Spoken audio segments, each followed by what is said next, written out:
Hello, happy Saturday. Happy Saturday. Right, we're back with doing some NOOB replays. Because I thought I did 3 races last weekend, so we might as well finish off the rest of the season. So what I'm doing is I'm reviewing replays of when I joined a league called UKGPL back in the year 2000. We started viewing what was UKGPL Season 3, which ran from the year 2000 to 2001. And last time I was on, we did Season 4 1 to 3, rounds 1 to 3. And there is only 6 rounds in this one. There was quite a few in the first round, but there's only 6 rounds in this one.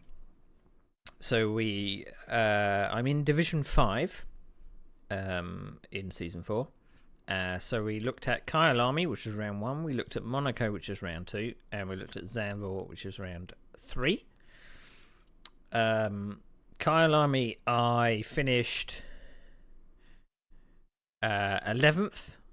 I had a bit of a torrid time.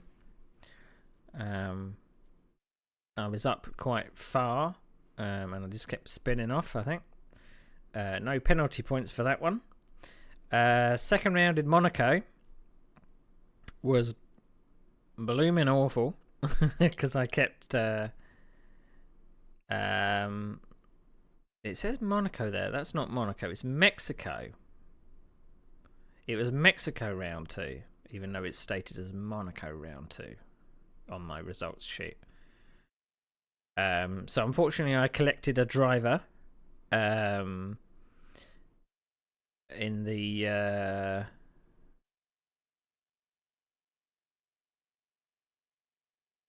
introduction. I think, unless I'm getting mixed up, I'm sure it was Mexico. I'll have a look at the replays in a minute, but no. I ended that race in 11th place. Starters are mean to go on. Season 4's not going very well. So I got docked 5 championship points for collecting another driver.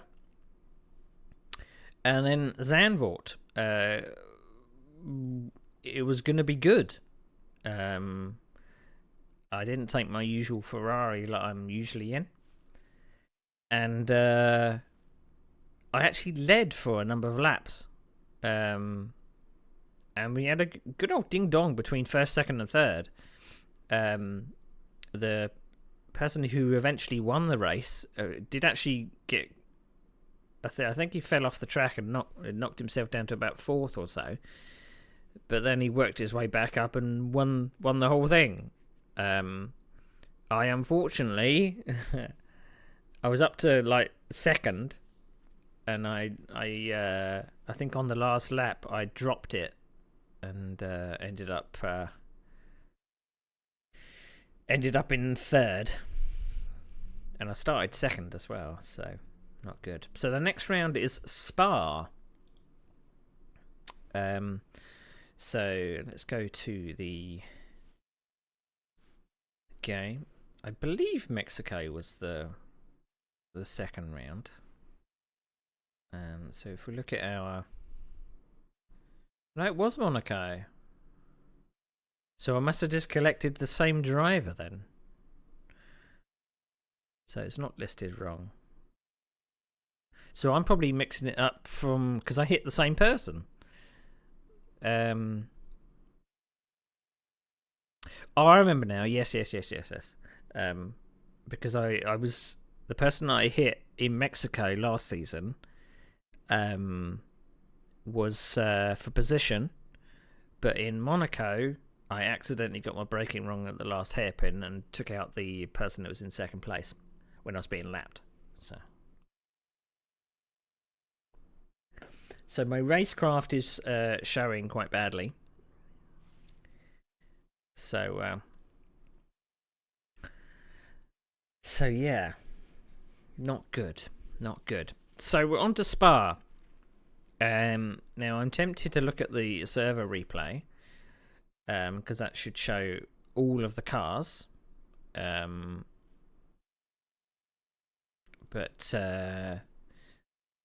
because the replays for the player only show like 4 ahead and 2 behind, something like that. So we may do that. What am I looking for?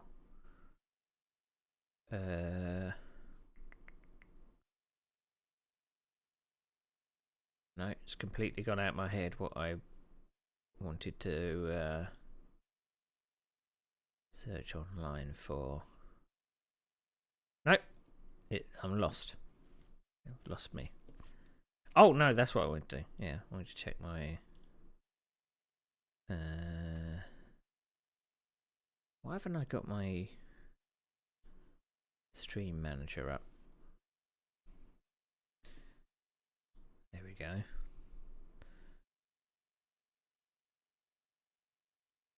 Just want to check that the chat's not in...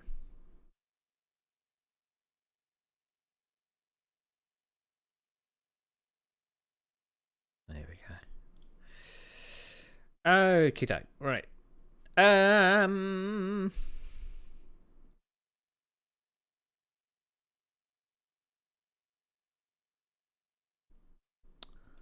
Let's turn that off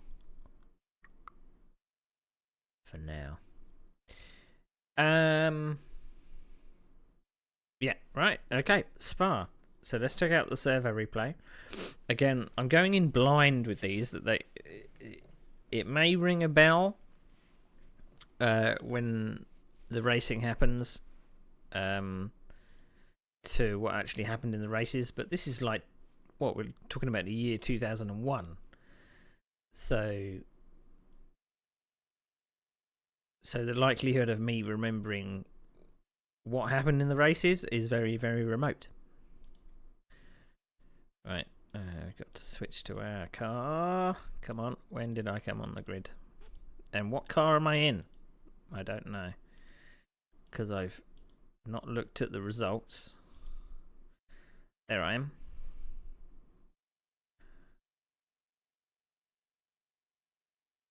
Let's check our volumes. Yeah, 21 should be okay. I don't know why it's embedded in the road. I'm in an Eagle this time. This is turn up for the books. I don't usually run in an Eagle.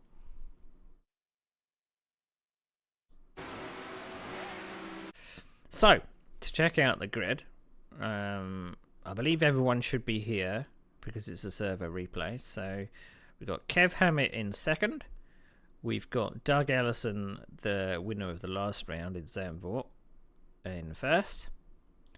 And then behind me, I got Jakob Schmidt in a Ferrari. Behind him, we've got Paul Villiers in what I think is an Eagle. Simon Geimer in Eagle. Duncan Hogbin in a Honda. Andy Neville in an Eagle. So you see, people have taken like the faster cars for this round because you need it for the long straights. Joe Bardsley in a Honda. John Roberts, I think that's a Brabham. Scott Rickson in Ferrari. Christian Dames in a Brabham. And I think that's Rob Wright in a Lotus at the back. Right, let's see how good a start I get.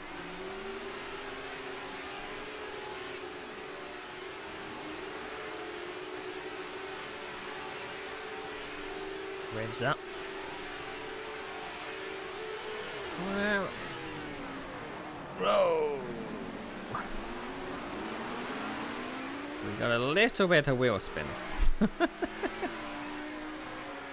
we're down to about 6th, 7th place at the start.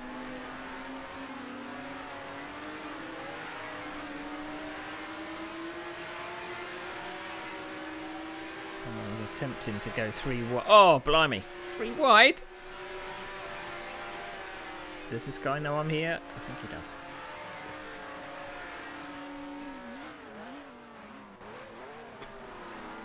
It's carnage. That's 2 freebies.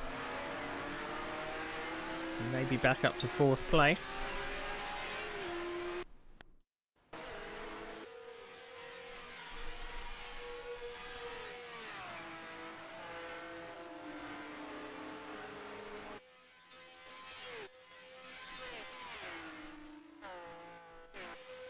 So the Eagle chase is on.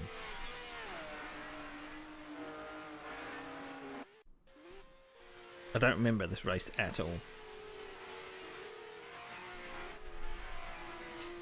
So what I'm noticing, of course, is by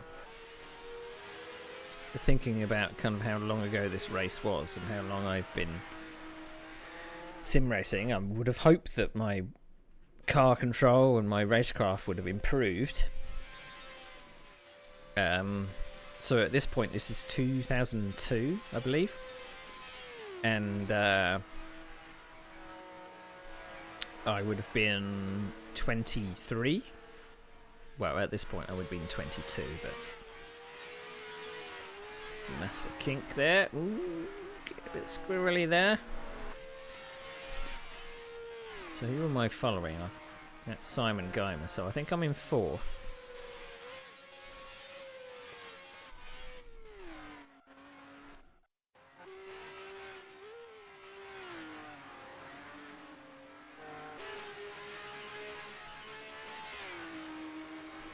I think I'm in 4th. I think Spa, unless I'm close to anybody, Spa's going to be a very, very boring race.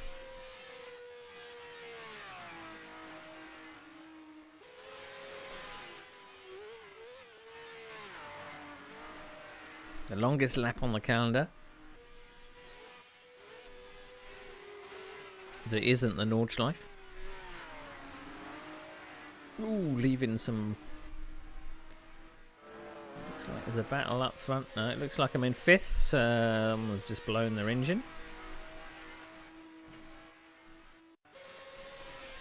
An Eagle went pop.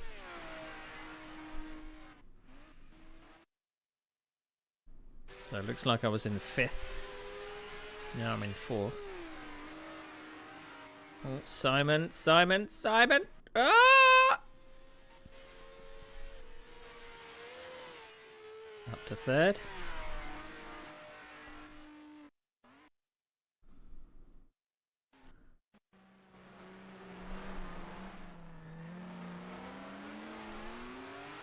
So we're chasing Jakob Schmidt in the Ferrari. No, in the Honda. It's not in the Ferrari.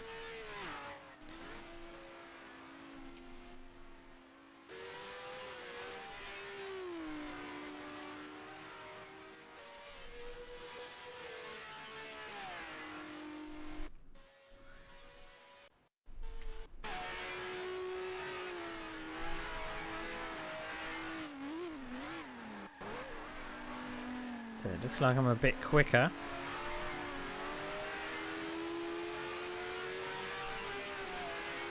So we started 3rd and now we're back up to 3rd after that horrendous first lap. And it looks like the Eagle has the legs on the Honda as well.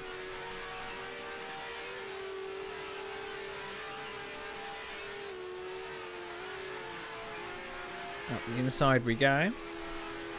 Well, I'm not that confident staying on the inside, it looked like.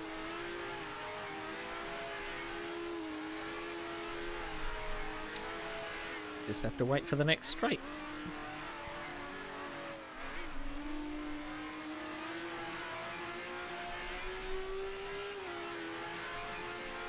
We pretty much left whoever was behind us in the dust.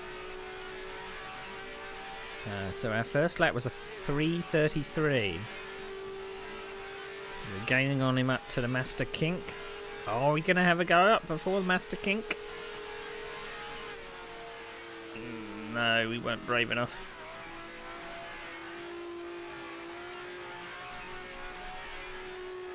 You really have to trust that someone's going to give way. I don't think I was too confident.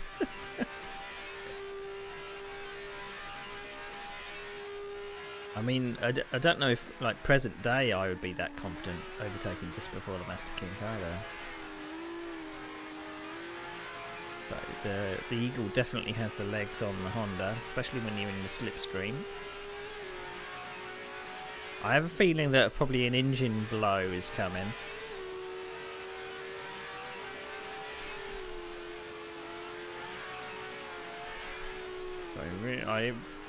I'm taking my time with this. So there's 9 laps in this race. I don't see anyone in the mirror.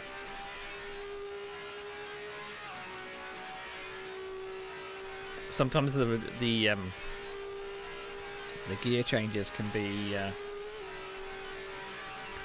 bit deceiving in the replay. It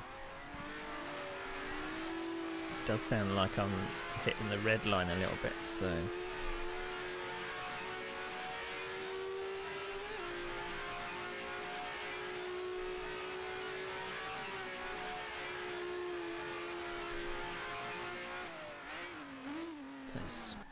there's a need to defend.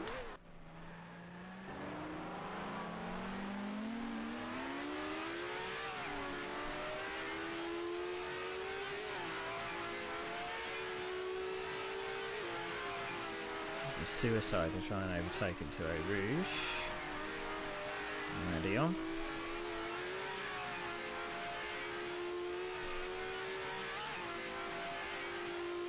So I don't know if you hear it, that my gear changes are going meow, meow at the end, which means that I'm misshifting. But again, because this is the server replay, I don't think it normally.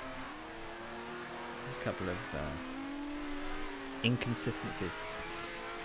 If I was looking at the player replay, maybe it would be a bit different. But. So I'm not necessarily looking at what I would have seen. Maybe in those first few laps there would have been some cars blinking around and flashing in and out because of lag and what have you.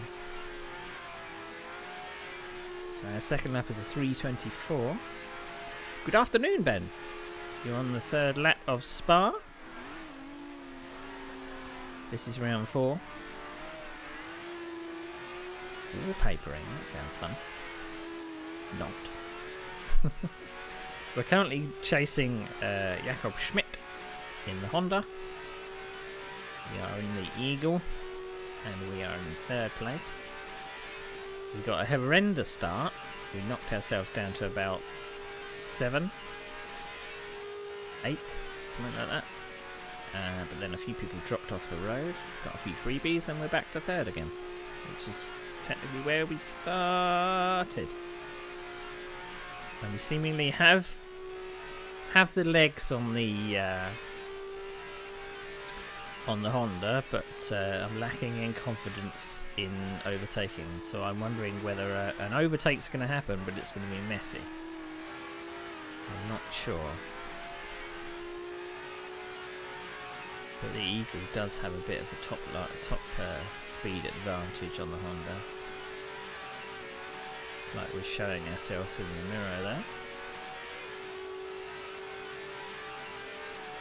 You see that we are really gaining on the Honda through this section.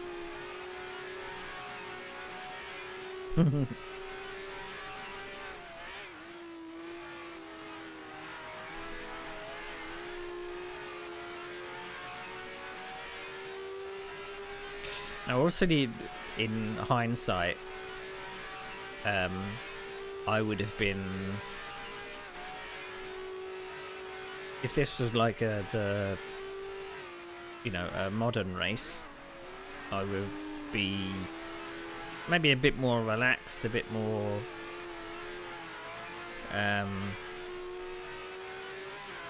reflective. Quality driving. So I would be constantly thinking about, he's gone defensive again. So I would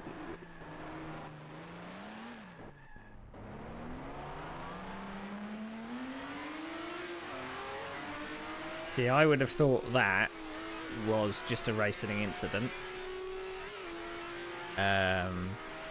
Because I mean, he was very, very slow off the corner.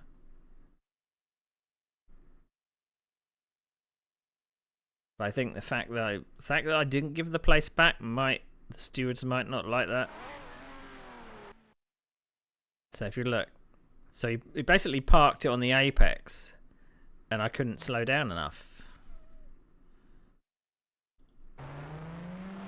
So maybe I thought I was a bit hard done by there.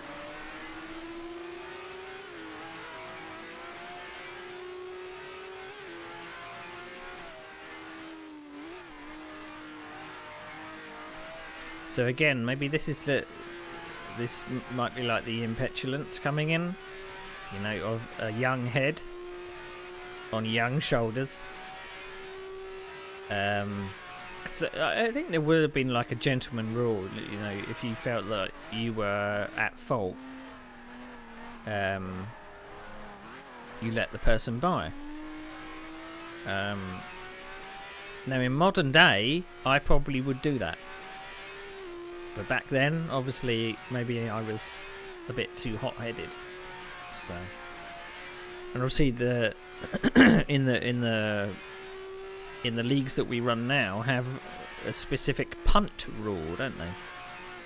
Which obviously works on whether you feel like being a gentleman or not.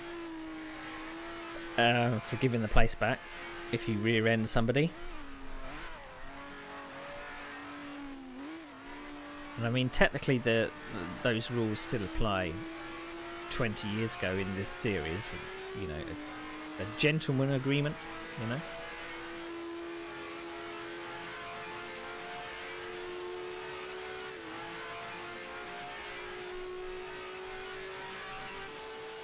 So, did it take me a quarter of a lap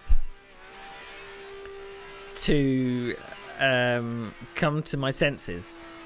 Because that was a lift, wasn't it? That was a lift. And I think I acknowledged it by putting my hand up.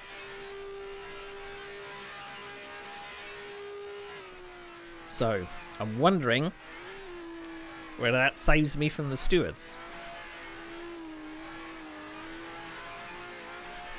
We will see. Now, spoiler alert. Remember I said way back. I said way back that there were certain drivers that I didn't really get on with, and it was due to some incidents that happened on track that I felt that I was hard done by. Spoiler alert, the guy ahead is someone that I didn't really get on with. Oh, there goes the Honda engine.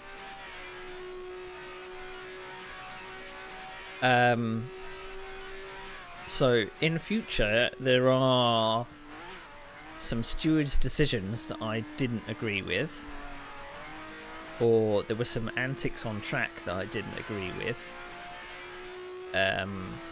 which soured the relationship. And I'm wondering whether this is the start of it. But it looks all kind of innocent, doesn't it? Really. I mean, it did take me half a lap to decide to let the person by.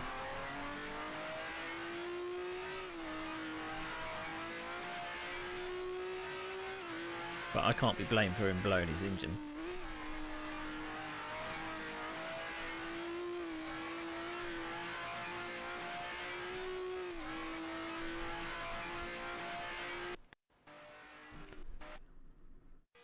So I'm being chased by eagles.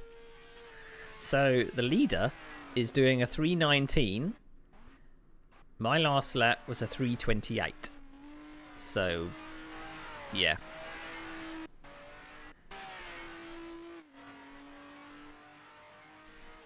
My fastest lap is a 3:24. So the leader's, you know, unless he makes a mistake, he's got this.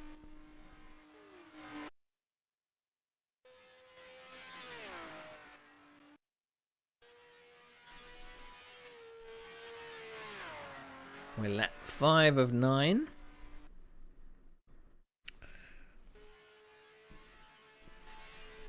So, who have we got? Behind us, we've got Andy Neville and Simon Geimer having an eagle battle.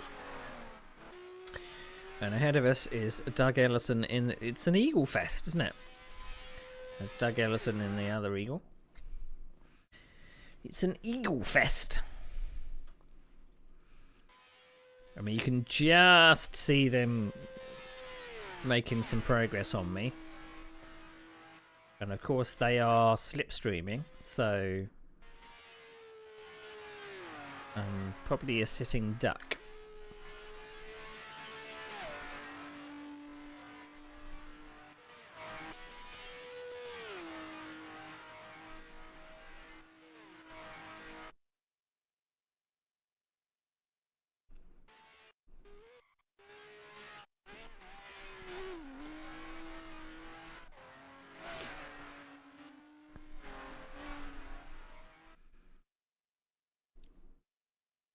But it's a kind of a refreshing change to have, you know, think what these races would have been like. You were completely alone.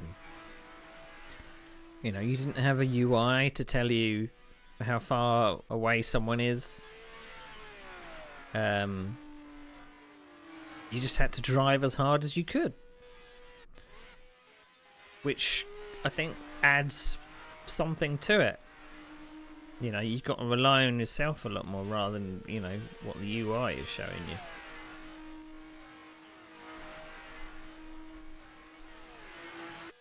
But that guy in third place is definitely catching. Now that he's been released by the other guy behind. So my fastest lap is a 3:24. He's done a 3:21. So Simon Geimer is going to be catching me if he doesn't make another mistake. He was actually ahead of me at the start. There we go around the hairpin. He was ahead of me at the start, but touched a wheel on the dirt. He's got 3 laps to catch up, and it does look like it's only a couple of seconds, so it's perfectly within his ability. So I've just done my fastest lap, which is still a 3:24.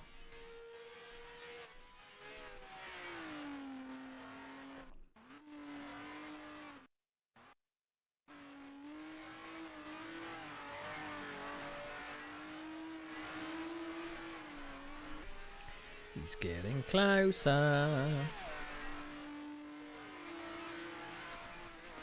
I think I might have to settle for third with this.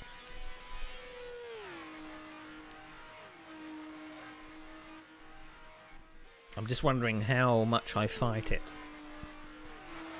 If in fact I do fight it. Now, what we know as well is that we have a different moderator for Season 4. So Ben Summers, was the moderator for Season 5. Season 4 is Phil Flack. He's a bit more strict.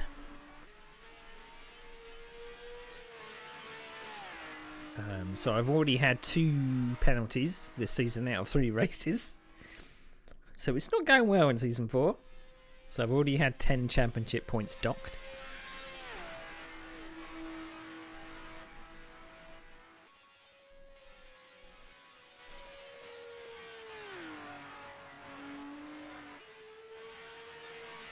It's probably just going to breeze past me.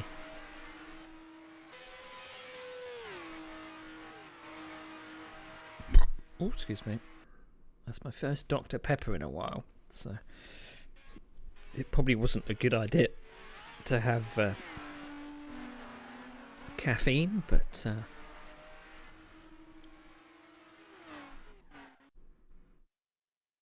I do prefer it when the camera angle is a bit more zoomed out. I find it a bit annoying when it's too close into the driver because you can't see.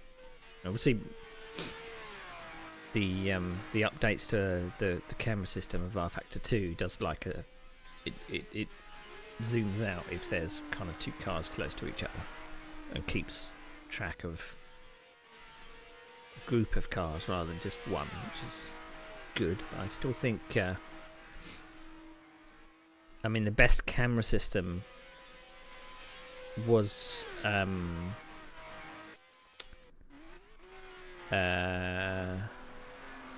Turismo, because it always seemed like it wasn't so fixed to the center of mass of the car.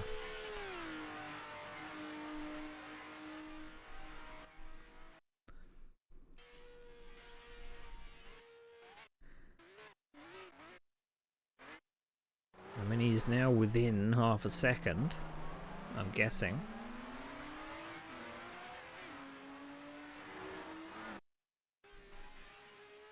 Two laps to go. Or is this lap 7? Maybe this is lap 7, so 3 laps to go. Let's see.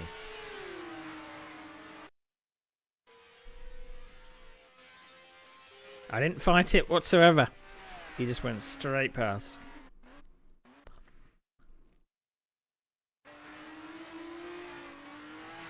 Now, what we've seen from my driving before is sometimes I do get a bit flustered.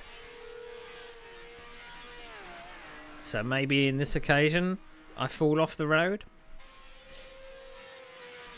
But there has been a lot of occasions where I've been chasing someone for a lot of laps and I pass them, and I must be so excited that I've passed them that I then fall off the road myself and just give the place back.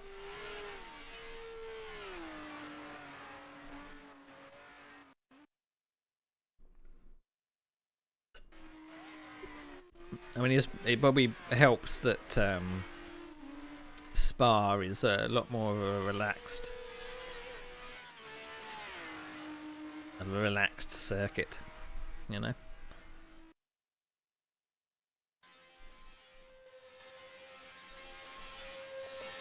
I'm probably going to get a warning at least for rear ending.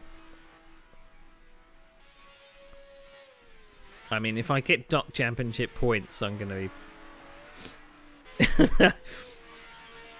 I mean, back then, if I got Dock Championship points, I'd be a bit pissed off.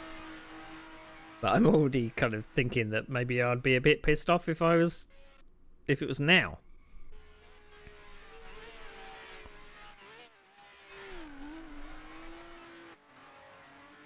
But we will see what the stewards say. So I've got better in my lap time, so that was a 3:22. So I've improved by 2. Now also another thing is, because now in modern day sim racing you have all of the UI which tells you how far away your sector times are and stuff like that. In this you really had to just rely on yourself and feeling that you'd done a better sector or a worse sector. Now, obviously later on you had such things as a utility called, I think it was called Pribula, which did show in the black bars top and bottom of your screen. It showed the last lap times and stuff like that. So you didn't have to rely on your pit board so much. But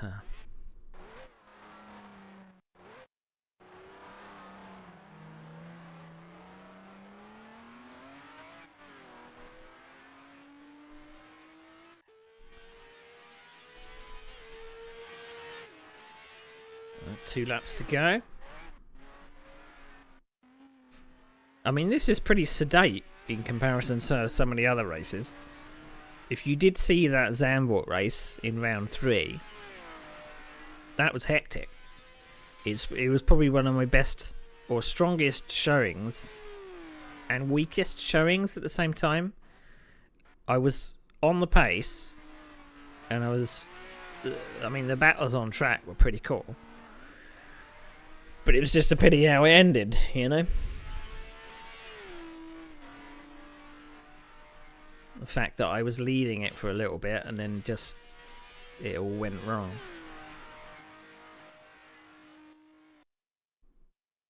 But there was that I really don't know why I took the Cooper.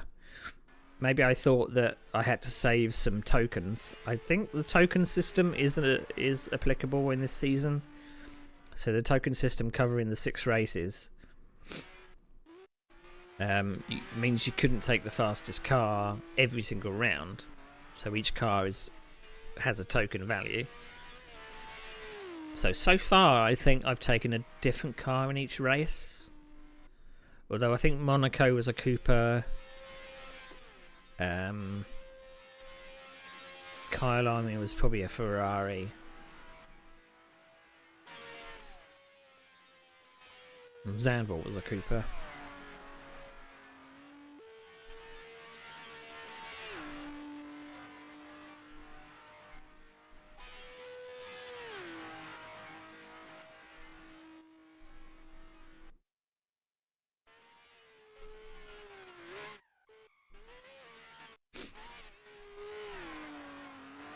But it's very rare to see me in an Eagle.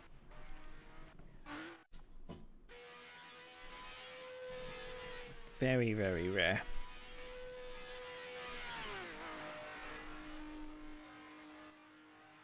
Ooh.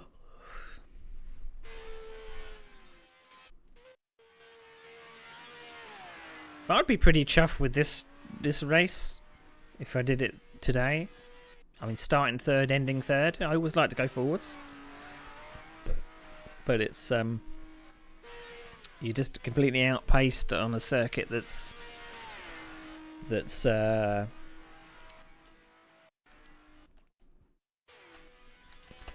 flat out for a lot of it. So, oh dear, oh dear. Yeah, you threw it away then.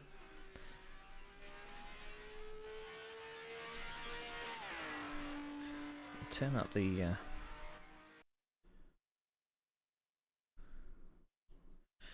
couldn't hear the engine sound.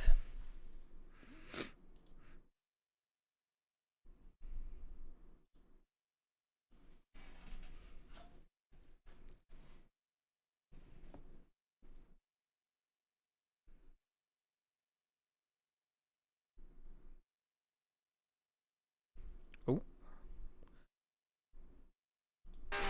there we go.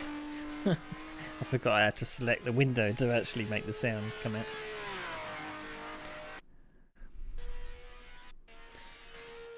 So, last lap. So, we are coming up to... I don't know where we are on the track.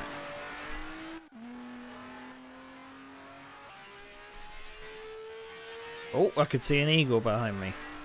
So I'm being chased by Paul Villiers as my nemesis. I keep getting attracted to his rear end for some reason.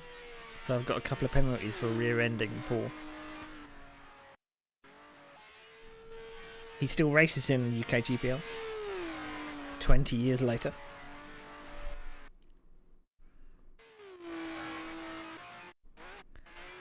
So I don't know if he's got enough. So I was doing 3:24 the last lap. He's doing 3:21, so he can at least gain 3 seconds on me. The leader is just on a 3:18.0.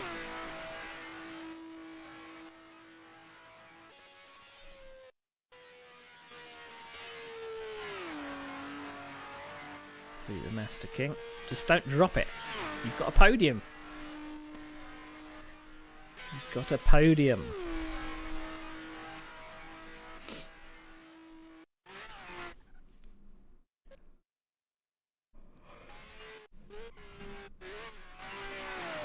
Whoa! Oh, that reminds me.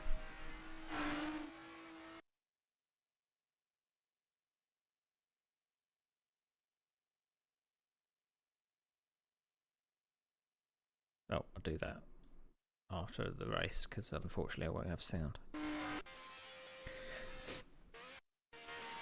I mean, there's a downside about... I mean, I can now click away from the Grand Prix Legends window, but it still pauses the sound if you lose focus of the window.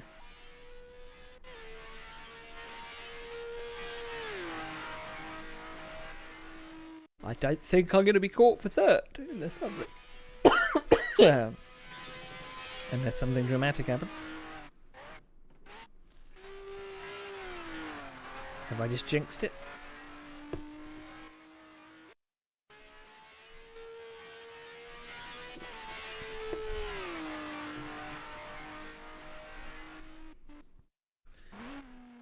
Have I just jinxed it? This is the hairpin. So as long as I don't screw it up at the hairpin, I should be alright.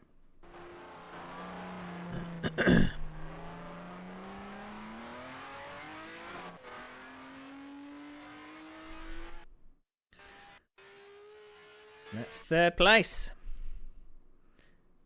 Yeah. How about that?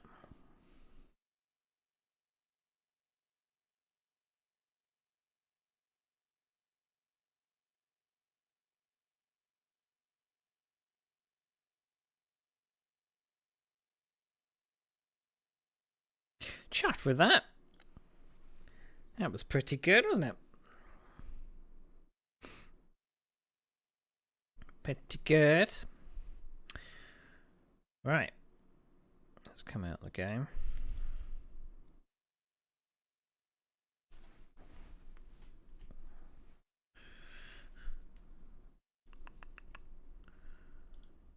Right.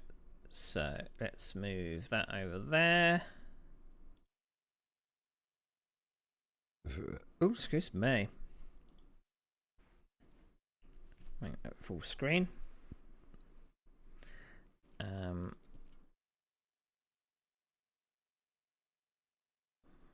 So, what am I looking for? Maybe that's what I thought that I wanted to do when it went completely out my head.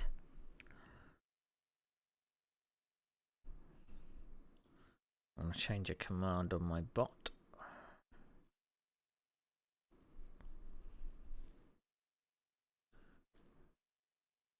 It's the next stream. When is the next stream? 18:45 tomorrow.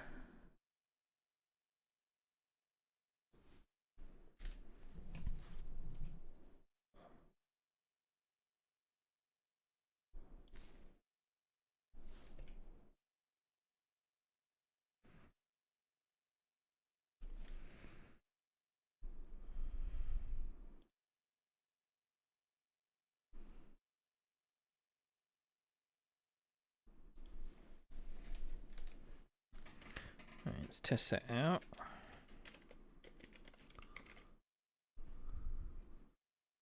Yep.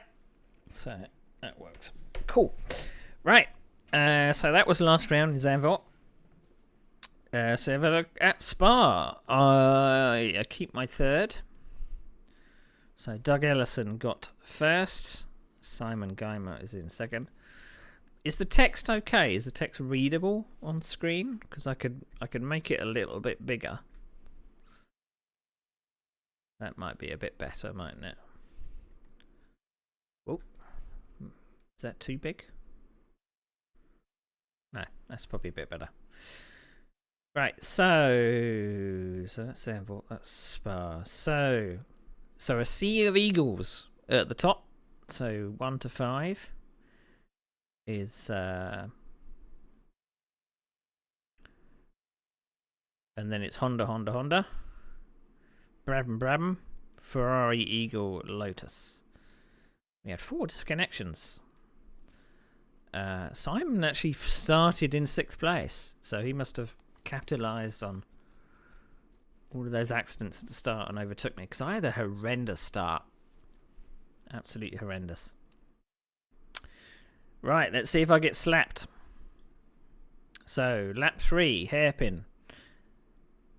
Enwood nudges J. Schmidt at hairpin. This was so slow I don't quite see how it happened, but it happened. It did. Neil let Jacob through at the start of the master near the end of the lap. Jacob's engine let go. Might have been related, but we'll never know for sure. So I got noted for contact, but I didn't get docked any points. Hooray! So, also, you kind of think, you know, the only contact you really have with your fellow drivers is in chat before and after the races. I mean, you there wasn't really. I don't think there was forums or anything for the league. So you either emailed the stewards or your fellow drivers. Yeah, of course you would, Ben. Of course you wouldn't even known it happened.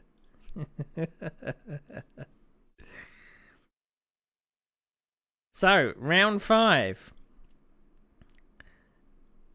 So we're in Rouen, so it's a player replay this time. I will explain a bit later on why there is a test drive here.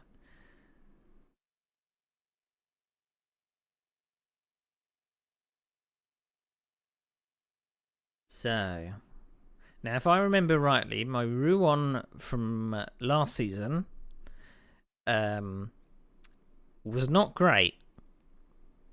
I think I was near the top for a bit of it, but just was completely outpaced. I took advantage of a lot of drivers falling off the road, but I just eventually got overhauled, I think.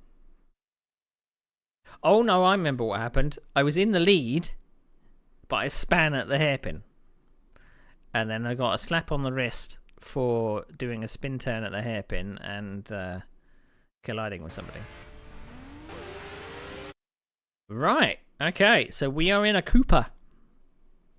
And we are well down the field. So if we go to the front of the field, I can't believe I'm seeing all of the drivers here. There's probably maybe one left. But we can maybe assume that Kev Hammett might be on pole. I don't know.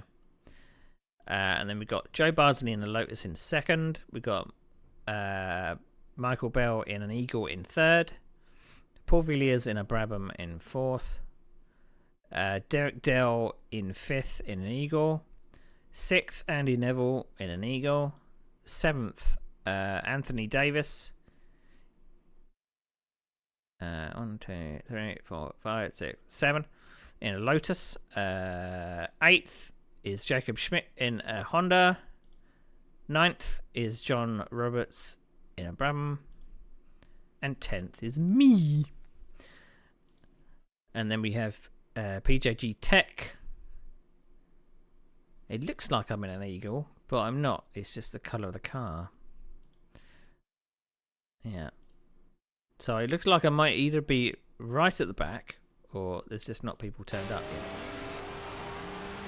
yet. So, there goes half the field. Right, let's see if I can get a better start than I did in the last race.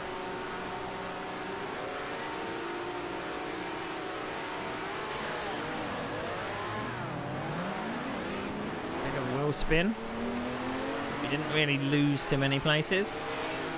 We might lose around the outside. No. Ooh, that looked a bit like netcode, didn't it? That looked netcodey to me. That looked netcodey. So if you look at the guy on the outside, I can't get any more right, but you see that he suddenly spins. So he probably felt like he got contact, but I probably didn't. So that's a bit unfortunate. Who was it? So PJG Tech. Yeah, it was probably a netcode thing, I think. Not sure I'll get a slap on the wrist for that, because I couldn't really do much else. I didn't drift wide. I was on the inside. So...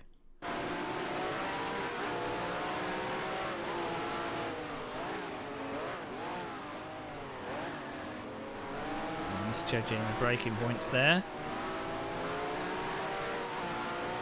said I started in 12th. I don't think I picked up any places.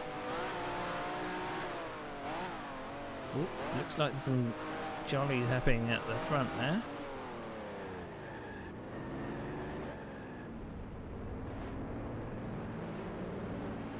That looked like a dive bomb to me. That looked like a dive bomb. So, I can't see him. Can't see him. Can't see him. Look how far back he's coming from. He's got his braking all wrong. Because he came... He took to the grass. Now, I would be... If that was today, I would be a little bit pissed. But the fact that I saw him coming... Look how far back he is, though. He's here.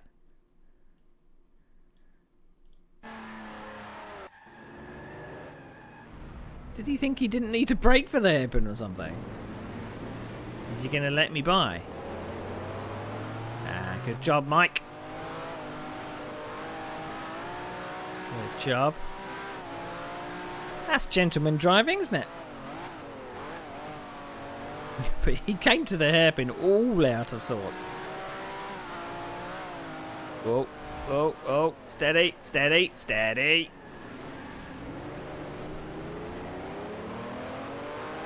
So it looks like I'm in 5th place at the moment. I don't know quite how, because I thought I was down in 9th and I haven't overtaken anybody.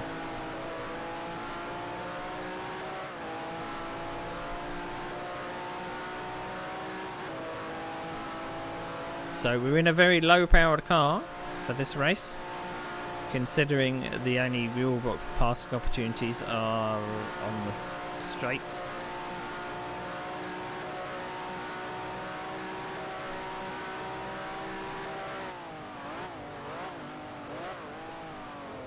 So we've got 18 laps of Rouen. Oh, looks like running wide.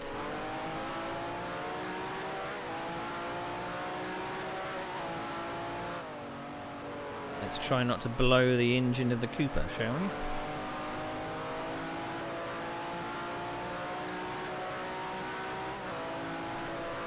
Well, I mean, I was probably forced not to be in the Ferrari for token reasons. You have to save up your credits for later on the faster circuits.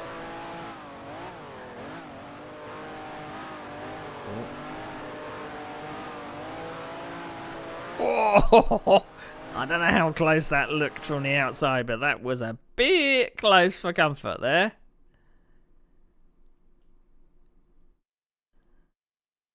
Whoa! Yikes! So it still says I'm in 12th position. I'm wondering whether the server might have forgotten me. Because I'm definitely not in 12th.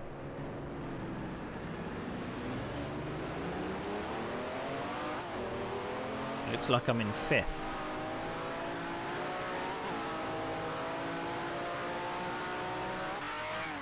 So we're leaving Mike Cooper for dead here. So we are challenging for what looks like 5th place. But I think the server has forgotten me. Looks like we do have some pace.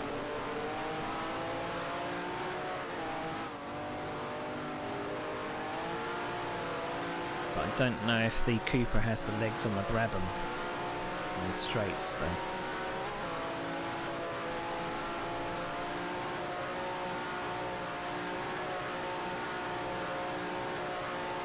Doesn't look like it, does it?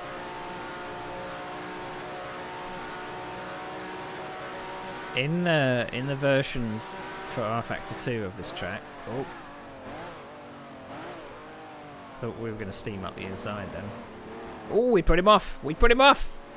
Look at that. Racecraft. Don't think we have the pace out of the corner though. We did. We actually put him off. The version of this track for R Factor 2, you have a lot of space on the back straight. In this, you do not. Oh, there's another one gone. And it says I'm 11th. So maybe that was a lapped car.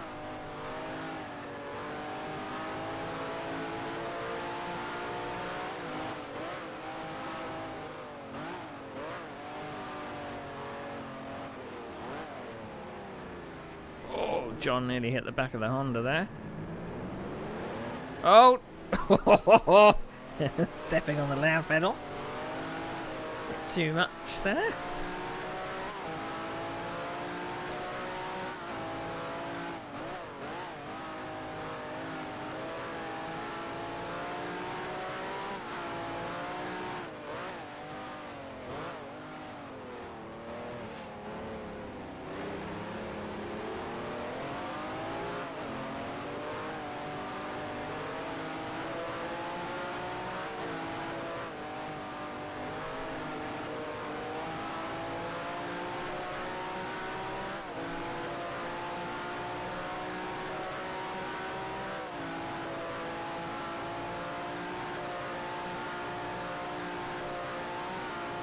Don't want to do that. Cool.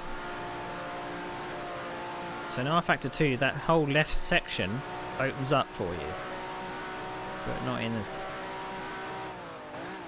I am braking way later than everybody else. That's what I think the Cooper always seems to have an advantage on the brakes, which is good. Just doesn't have the top speed. So am I getting shadowed by somebody?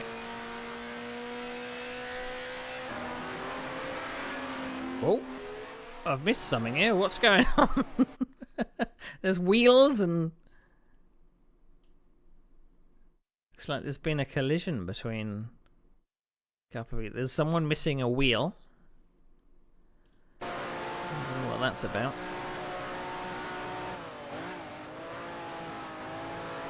And I think later on I joined the Ferrari team, which will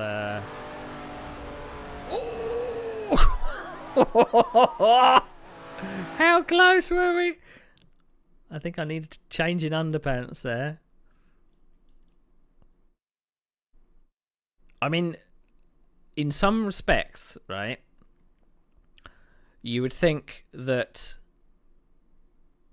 you always go where the other car isn't, but if you're focusing on the car in front too much, it actually leads you off track, which is what I done. So I followed him. But if I hadn't, then I would have actually may have got through on the inside, but he may have actually span into me. But I don't know if I braked. I would imagine I would have been off the throttle because I'm on the dirt. But that was a little bit close, wasn't it? What did it look like from the cockpit? Oh, nasty. But I mean, considering I had like a netcode moment with a guy at the start, and I got so close to that guy there, you would have thought I would have hit him. You know? It now says I'm up to 8th somehow. So it looks like someone had a little bit of an off at the hairpin there. You can see some skid marks. Right.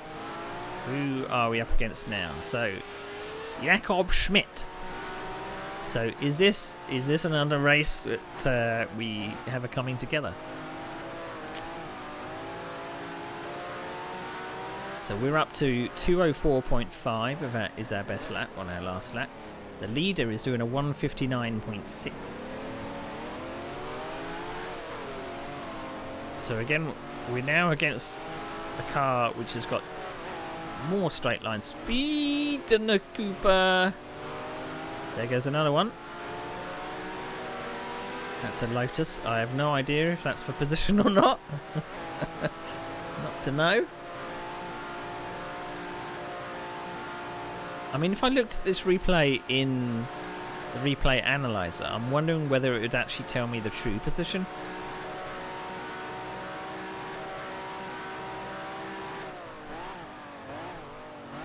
Because I haven't lost a lap, have I? It's just that the server forgot about me at the start. So have I got a Lotus chasing me? Yeah, not really. But we've got a battle on our hands with this Honda. The battle resumes from Spa. But this time I don't have the advantage of straight line speed over Honda now.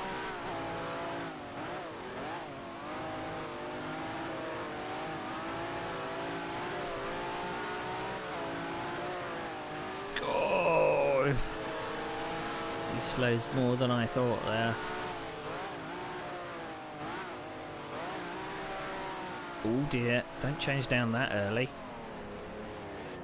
That didn't sound very nice.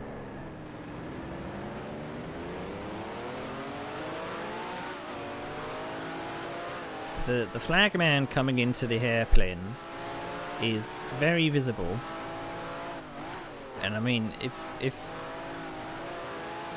he's waving a yellow flag, you just know that there's carnage at the hairpin.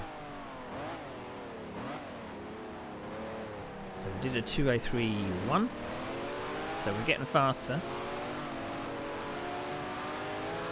Lap 5 of 18. So is this gonna be the race for the battle of the race? Lap after lap, following just one person.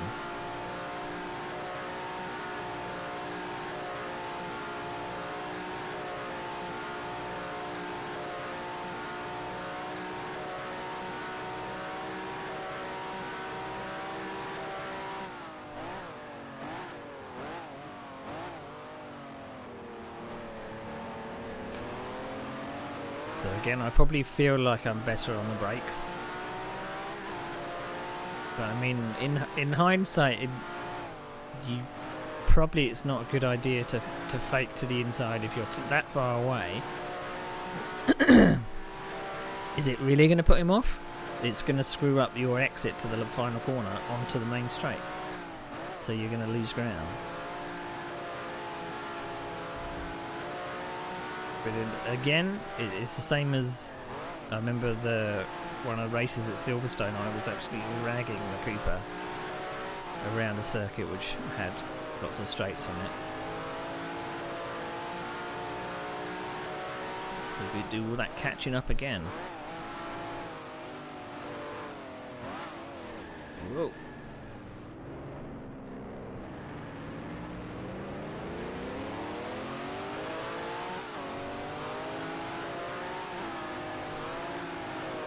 But you don't really know what words were exchanged.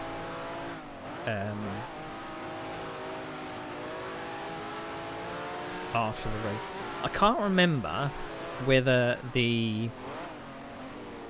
I know obviously the results of R Factor 2 actually show the chat log.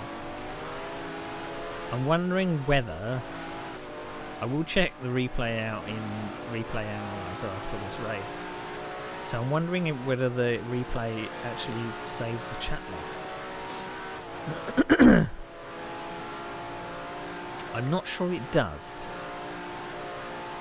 But I'd be interested to know, because I would like to know what might have been said.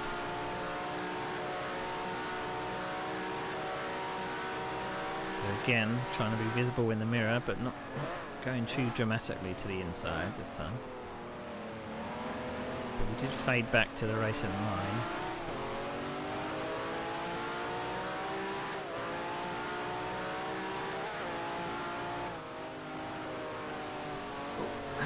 That's always a problem. So when we lose momentum onto the main straight, and we've got to do it all again.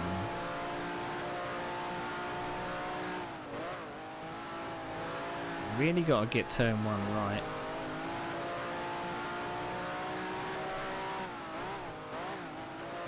not hit the dirt. It says I'm in 6th place. Don't know. I think I'm in about 5th or 4th.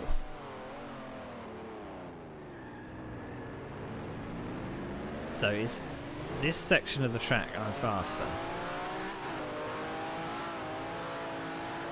I have got onto his rear end, like coming on, up onto the back straight, but then just pulled away. But he seems to be a bit ragged, hitting the edges of the. There we go. A bit too excited on the throttle there.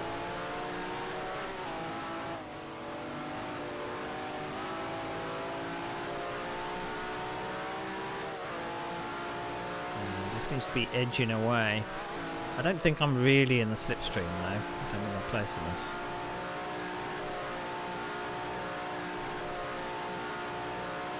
I don't think this corner's full throttle either.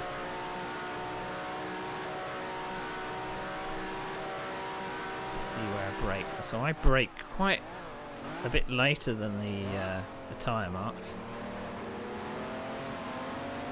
And see how much I gain.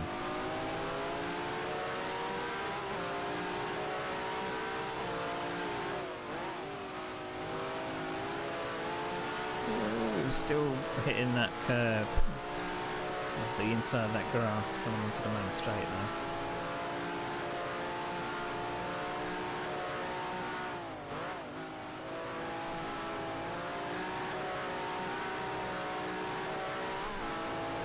And 8 of 18. Something's going to happen, isn't it? He just.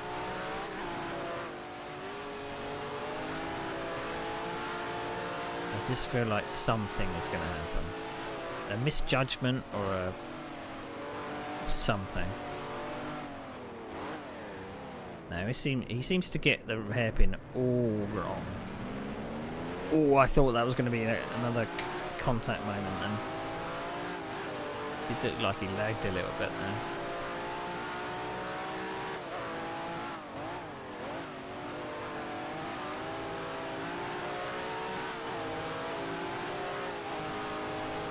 So I just did a 2:02.5.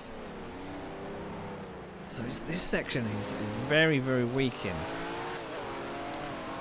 So I did 2:02.5. He's doing a 2:02 as well. But I just seem to be catching up with ease. Just not quite able to pass.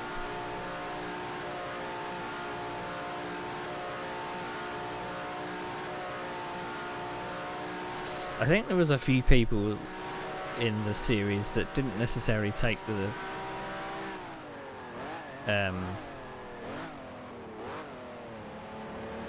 I think I seem to remember they didn't kind of abide by the token system. They just liked the cars that they liked to drive and just drove them regardless and took the penalties. Oh no, no, no, no, no, no.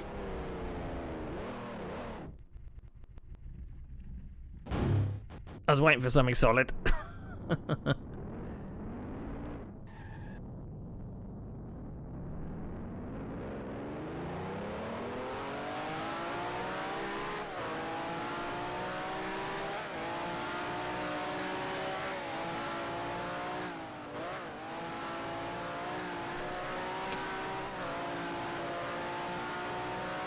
mean, I was waiting for something to happen. It just the mistake. Pushing way too hard. Now we're against the Lotus this time. But we may have the pace on this car in front, because it does look a little bit erratic. But we're definitely not going to have the pace on the straight. He looks like he's lagging a lot as well. So this is Joe Bardsley ahead of us. Now we believe that we're probably in 6th place overall now, or 7th place.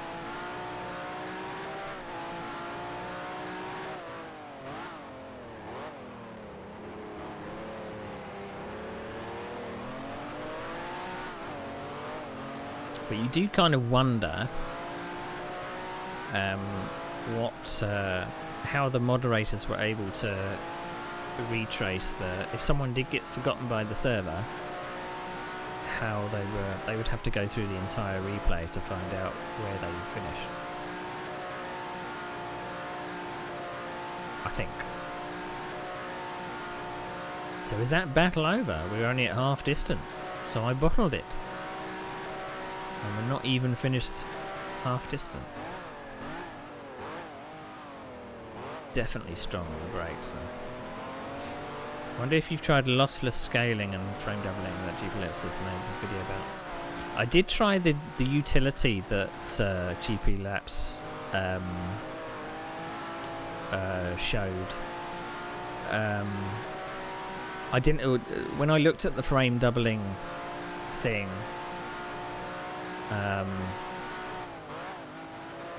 Because it's kind of AI based, near the end of the video he shows how bad it can be, because it's basically interpolating frames and trying to figure out, the computer's trying to figure out what the frame should look like, so it can make some frames just look odd. I can't remember whether I've actually boosted this to 60. I don't think I have. I stream at 60, but I think this is still stuck at the normal. Because unfortunately I've got... Because GP Labs actually did a post about how to get Grand Prix Legends windowed. Because it can be a struggle. It's normally full screen, whatever, and I've got a very unique setup where I have to run my games on a second monitor.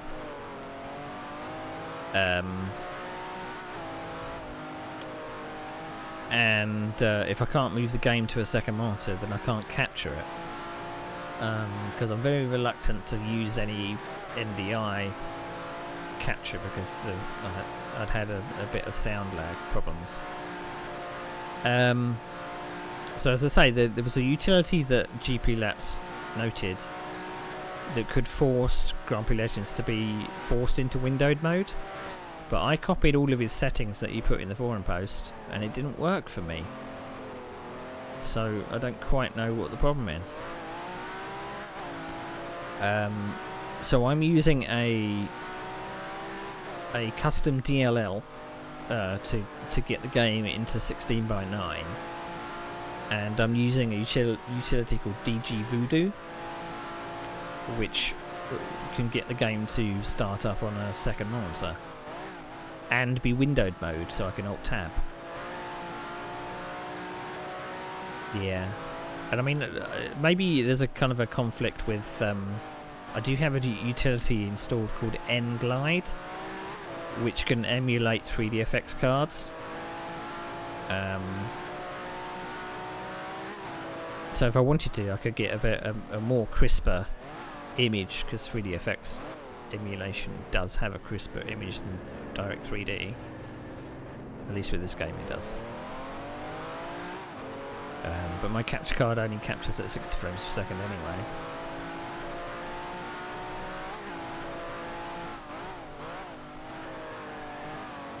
It doesn't look too bad on the preview, really. But I wasn't gonna sit and tweak too much. The other problem is, for some reason, DG Voodoo doesn't like me running the game through Gem Plus. So Gem Plus can obviously add like the head movement and stuff like that. But every time I run it through Gem, oh, that's the Lotus gone. So I'm probably back up to 6th or 7th. It won't keep the settings of DG Voodoo when you run it through Gem Plus. So it will. Oh, No.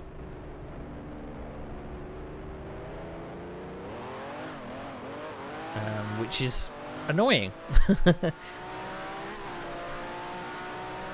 Because that's the only way to apply some of the patches. It seems.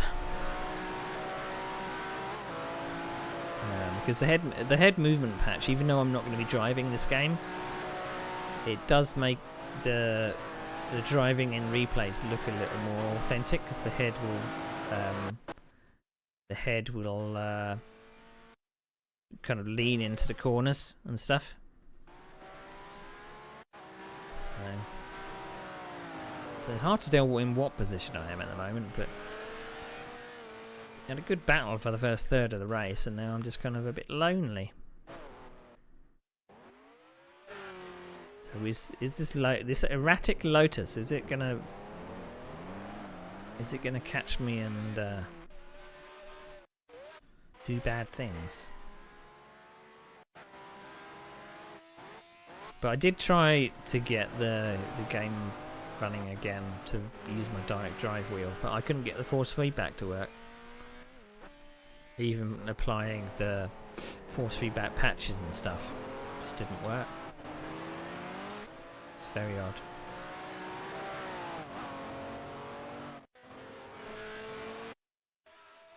Because it gave me like an ini file to change the max force.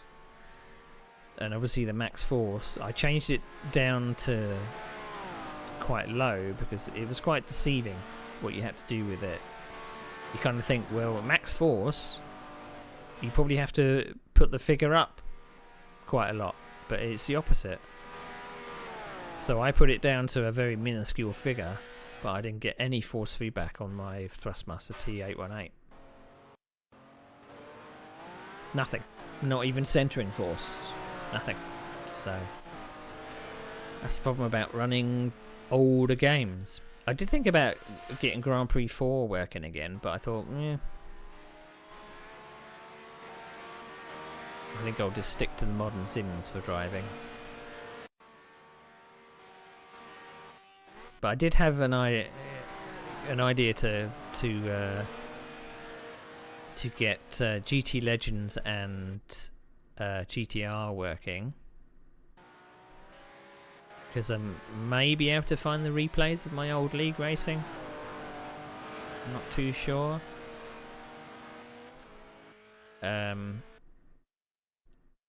I definitely have the replays of my NASCAR 2003 days, the league racing for that, but I don't think that'll be as interesting because it's just going around in circles.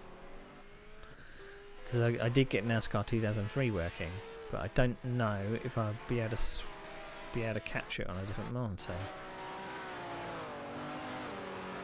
Oh! Hold your breath! Hold your breath!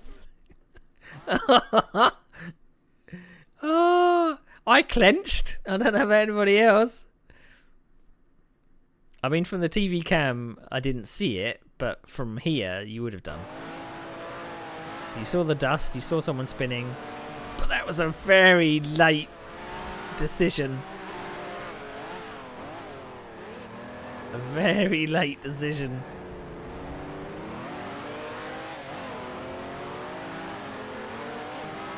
Whew.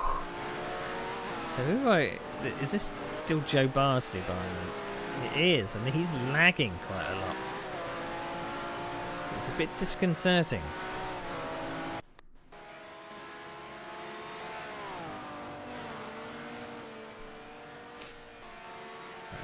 So it's lap 13 of 18.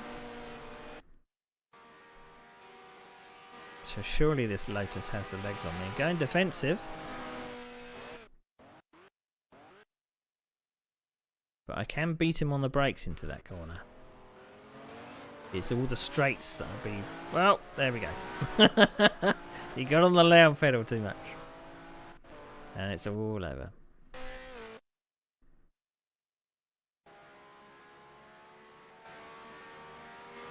It's always... I think it's quite good to look back at your racecraft and how you did drive back then. I mean, I know that obviously racecraft still applies, but you're controlling a completely different sim to what you do nowadays, and the feeling you get from the wheel and stuff. I mean, if I'm not using force feedback, which I don't think I was back then, I did obviously start off with a Microsoft force feedback wheel, which is tiny in comparison to the modern wheels, and then I moved to a Logitech G25, but I can't remember when I actually switched over to a G25. But maybe with a G25 I probably wasn't using force feedback, but I had probably at least a centering spring, which probably helped a bit. But I remember a league race I did recently in R-Factor, well, not recently, a few seasons back in R-Factor 2. Got that all wrong. That I was in VR at the time, and I think I wanted to. I had a button on the base of the T818, which I had mapped to force feedback reset, I think. But what I kind of disregarded at the time was the force feedback reset button is very close to the force feedback off button, the emergency stop button. And because I was wearing a VR headset, I didn't quite see it very well, and I accidentally pressed the force feedback off button, emergency stop. And that gave me no force feedback at all. And I had to relearn how to drive. When you have zero feeling on the wheel, it just feels strange. In modern sims anyway, just can't drive like that. So this Lotus is making all the mistakes, but is able to catch up with me again. Probably because I keep doing stupid stuff like that. At 15 of 18. I'm now down to the 201s. The leader is doing a 157. Oh, whoa.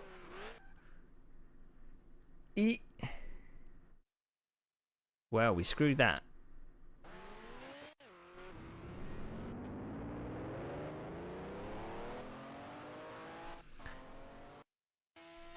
I'm guessing that was me pressurized into a mistake.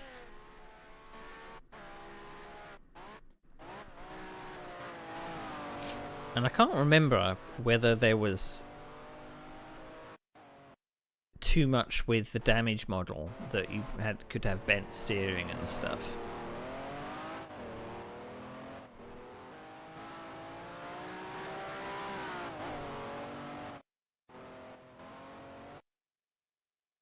I did try it when I got NASCAR 2003 working. I had to obviously turn the force feedback down significantly because I never used a direct drive with it. And so I did a race at Atlanta, and I had to relearn how to race ovals because I wasn't quite prepared how far I needed to turn the...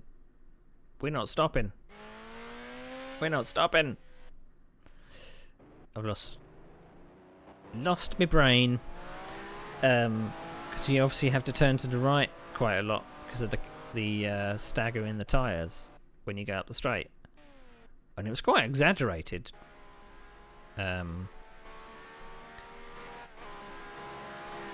So that was interesting. And obviously having to race on a... I mean, I only tried like an offline test race. But still, having to... I'm completely out of sorts when I race on a flat screen now. I now rely on the depth. Once you've gone to VR, it's racing on a flat screen just feels weird. Can't judge distance.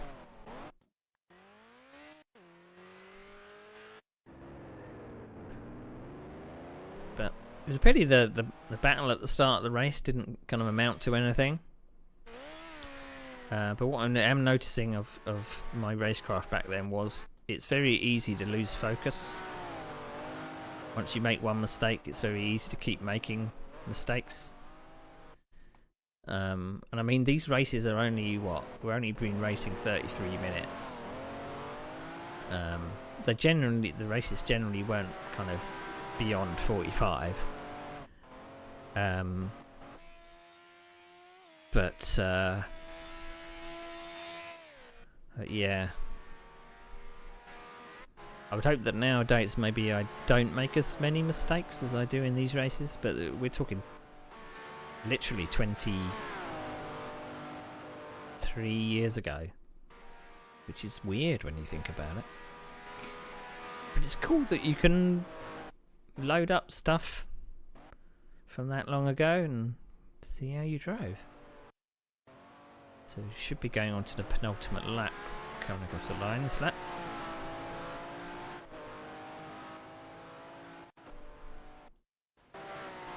I don't know if there's a way to get rid of that static either between the camera changes.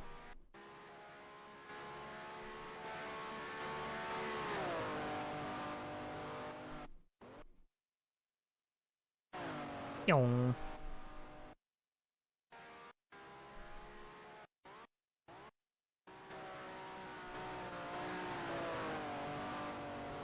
I mean, even though this is kind of very old looking in comparison to what we have nowadays, it's still got quite a cool art style to it.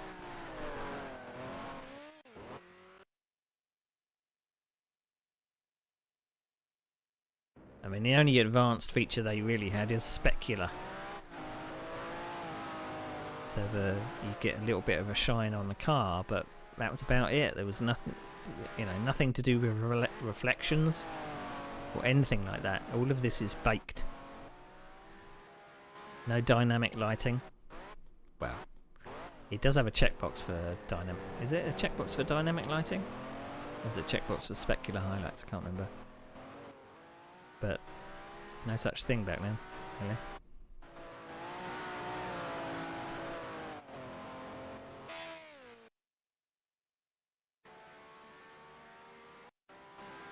So I did my fastest lap the last lap to a 2:01.1. So even though I've been making mistakes with load plays, I'm still getting quicker as the race has got to the end. Let's hope I'm not running low on fuel. Because I've done that. I'm not stopping. Not stopping. Oh! That was close.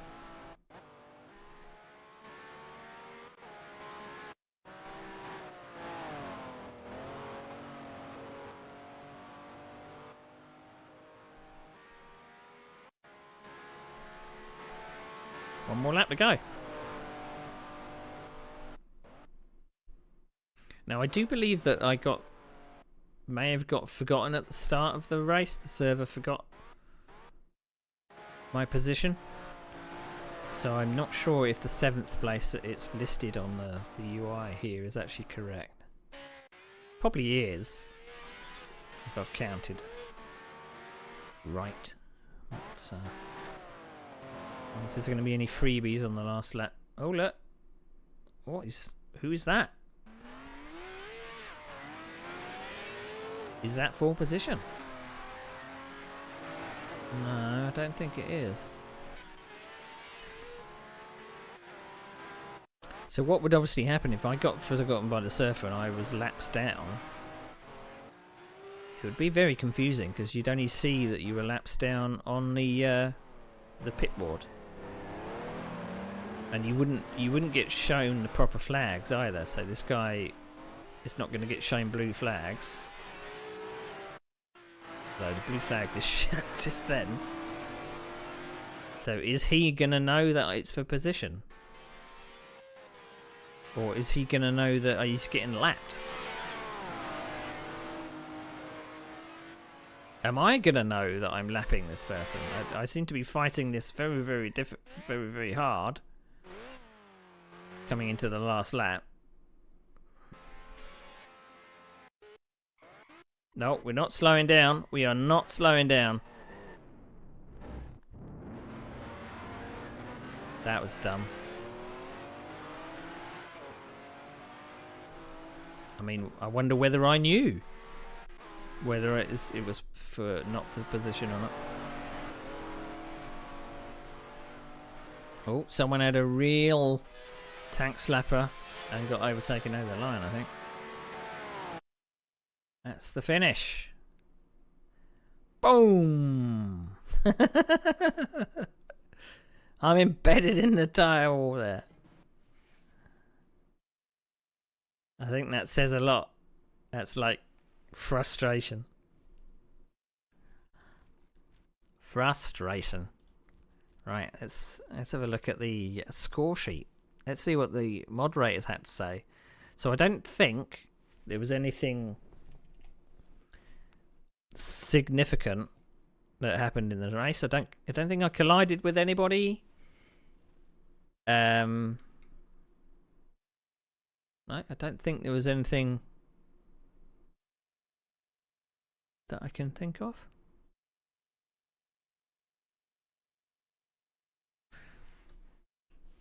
Right, okie dokie. Let's check we're on the right race. So Spa. So, so we've looked at Spa. So Rouen. So it was Duncan Hogbin that eventually won. So I'm not in 4th. I'm not in 5th. I'm not in 6th. I ended up 8th. I mean, we were like, what? We started 12th, but we ended up 8th, so we went forwards. And we were in the top 5 at the start, but we just kept making mistakes. We had 3 disconnections. One of them right at the beginning. Moderator report. So some controversy with the leader there. Lap 10. So this is for Doug Ellison, the person that came second. Lap 10. Tried to follow Duncan Hogbin in lapping a backmarker. Crashed because the backmarker could not have known 2 cars were going to lap. Please, everybody, bear this in mind when lapping. The backmarker also has a responsibility, but not as much as the second, third, etc. lapping drivers in the train. Lap 18. Hairpin. Overambitious overtaking attempt on Duncan Hogbin. Duncan Hogbin into the tyres. Damn those tyres! Didn't wait. Looking at the server and client replays from several angles and talking to other moderators, a 10-second penalty is given. See amended race results. That's why he lost the win. At no point before Duncan started turning in were you alongside. You were a long way back into the braking, going too fast to make the apex properly and going over the grass at one point. I would have normally given a 5-point penalty here, but it was the last lap and very much looked like a last-ditch effort to overtake.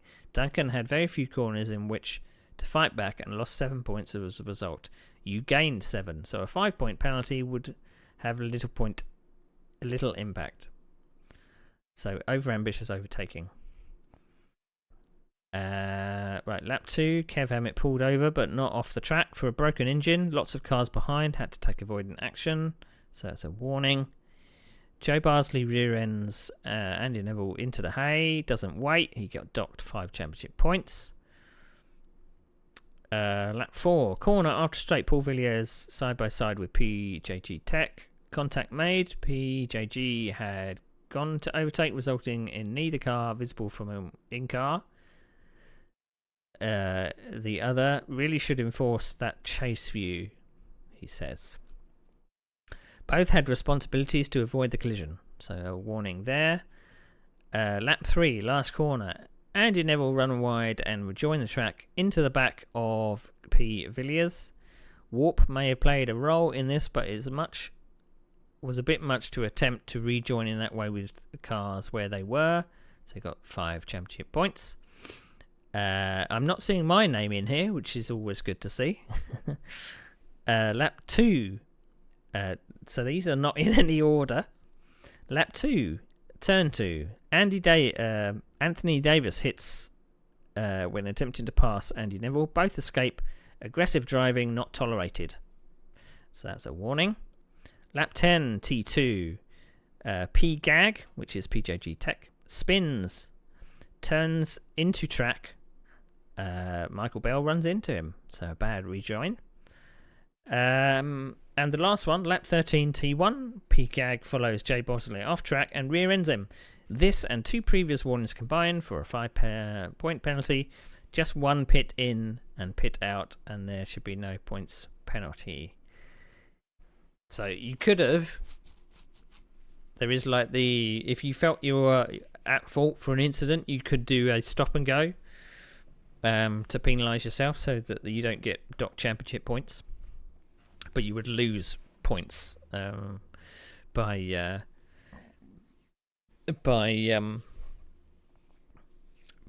doing a stop and go. But hey ho. Right, I'm going to take a 5-minute break, or 2-minute break, because I'm dying for the loot, and I'll be right back. Engine trouble. 6 right of a crest long, 50. Crest and 5 left, and 6 right. Into 6 left long, tightens, keep middle over 150. Not sure what that noise was. Extra long, opens, keep right of a big jump. Caution.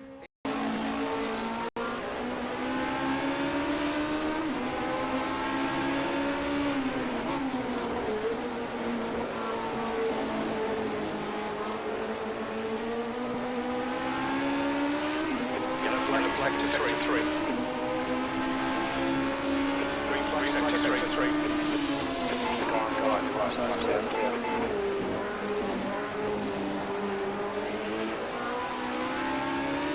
Yellow. Uh-oh, that's a lamppost. Incident in Sector 3. Sector 3 is yellow. I missed the lamppost, but I hit the fence.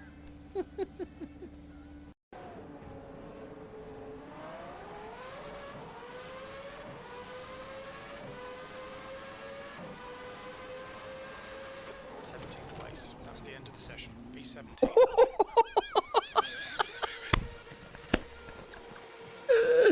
Wow!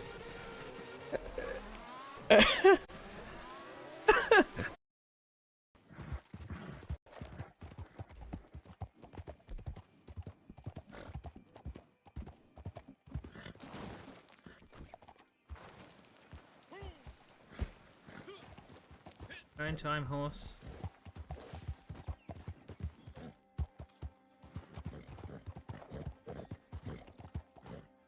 Jesus!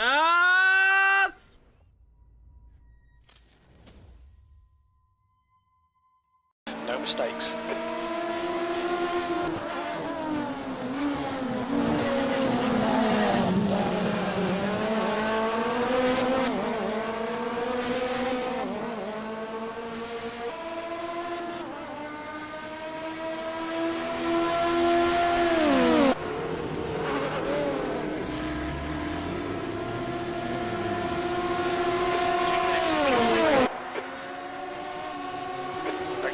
Pitstop requested. We're running on fumes, mate. In this lap.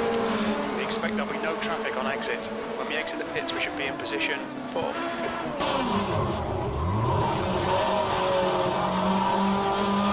Incident in Sector 3. Sector 3 is yellow. Green flag Sector 1. The car ahead's pitting.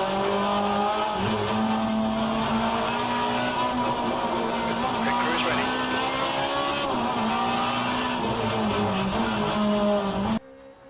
Left of a crest, very long, 60. 6 left of a jump, opens long, 80. 6 right of a crest, 50. I got it. Slow 6 left, 30, turn, hairpin right, around Bales.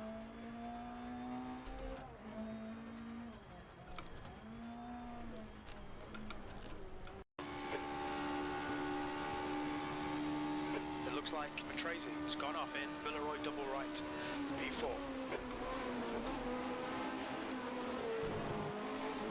Oh, no. Green flag sector 1.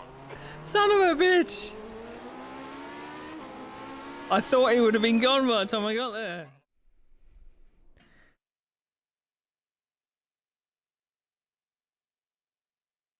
Yeah. Right. Okay. So, got one race left. One race left. Let's have a look at our replays folder.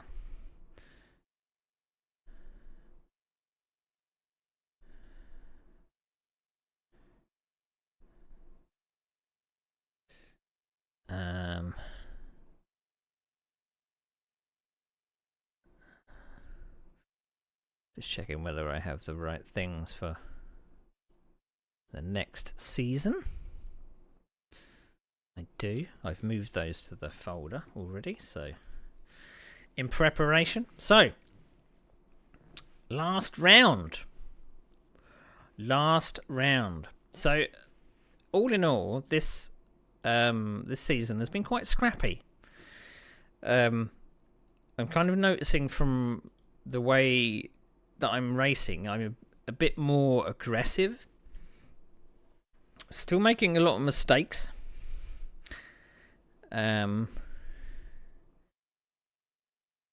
awkward. I was browsing eBay and it seems 3D print sellers are using the photo of my room,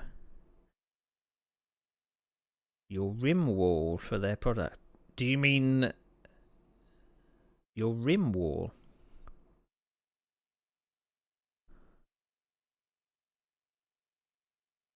Is that where you hang up your steering wheels? Unless I've got that wrong. I know that some like AI generated auctions and stuff will sometimes just grab a picture from the internet and just plaster it on a t-shirt and stuff. Amazon's very bad for that. Okay, so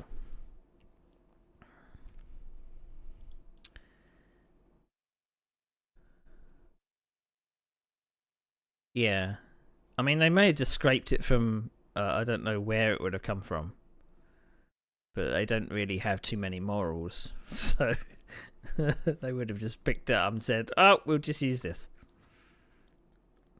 We'll put this picture on a t-shirt or whatever." Okay, so I did say I was going to explain what this bit meant. So I've got in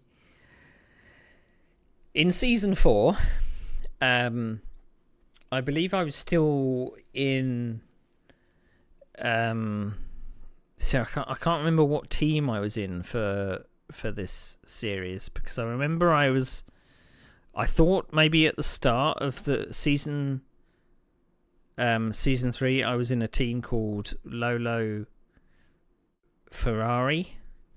That we had like 5 of us that were Ferrari drivers, so we decided to make a Ferrari team or something.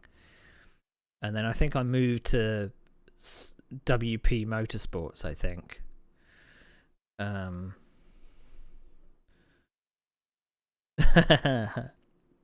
We could sue them for copyright.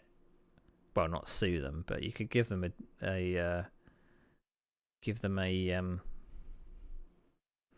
nudge to say that that's wrong.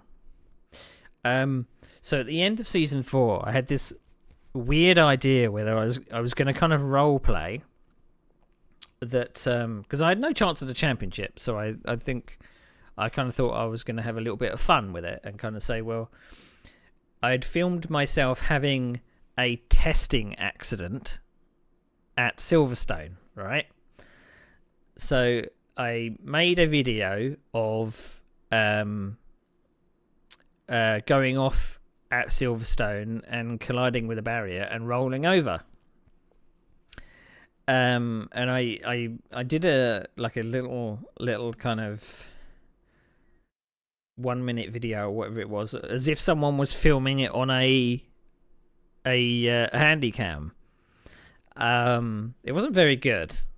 but I kind of made it so it looked like I was filming it on a little handycam, as if someone had taken some amateur video with like film grain and all that kind of stuff. And then I said, well, for the last round, it's not gonna be me in the cockpit. It's gonna be the Lolo test driver. So that's why for the last round, it's not me. I'm guessing I came back for Season 5 because that's my name there. Or maybe I was told to change my name back. I can't remember. But we'll see whether it was actually adhered to in the results. It probably isn't, because they had to link it up in the database. But it is me. So Silverstone. Were we saving all of our tokens for Silverstone? So are we going to be in the Cooper, or are we going to be in the Ferrari? Because I think I've not taken the Ferrari yet this season. But there was no note in the last round to say that I'd been forgotten by the server, even though it looked like my position was forgotten by the server. I'm in a Brabham. I believe this is a Brabham. Yep, this is a Brabham. I'm in a Brabham for this race. So, let's have a look at the grid. So, on pole is Derek Dell. Don't ask me why that... Well, it's the other way around. Duncan Hogbin is in second in a Lotus. Third, Kev Hammock Lotus. Fourth, Simon Gomer Eagle. Fifth, Doug Ellison Ferrari. And sixth is me in the Brabham. So last time I did do a Silverstone race, I was in the Cooper. And I think I was having such a hard job keeping up with anybody that I've maybe decided to change. But why I'm not in the Ferrari, I don't know. We've got Anthony Davis in the Lotus just behind me. And that's as far as we can see. So I'm presumably starting 1, 2, 3, 4, 5, 6th place. So let's see if my Silverstone round is better than it was last season. Because it wasn't good.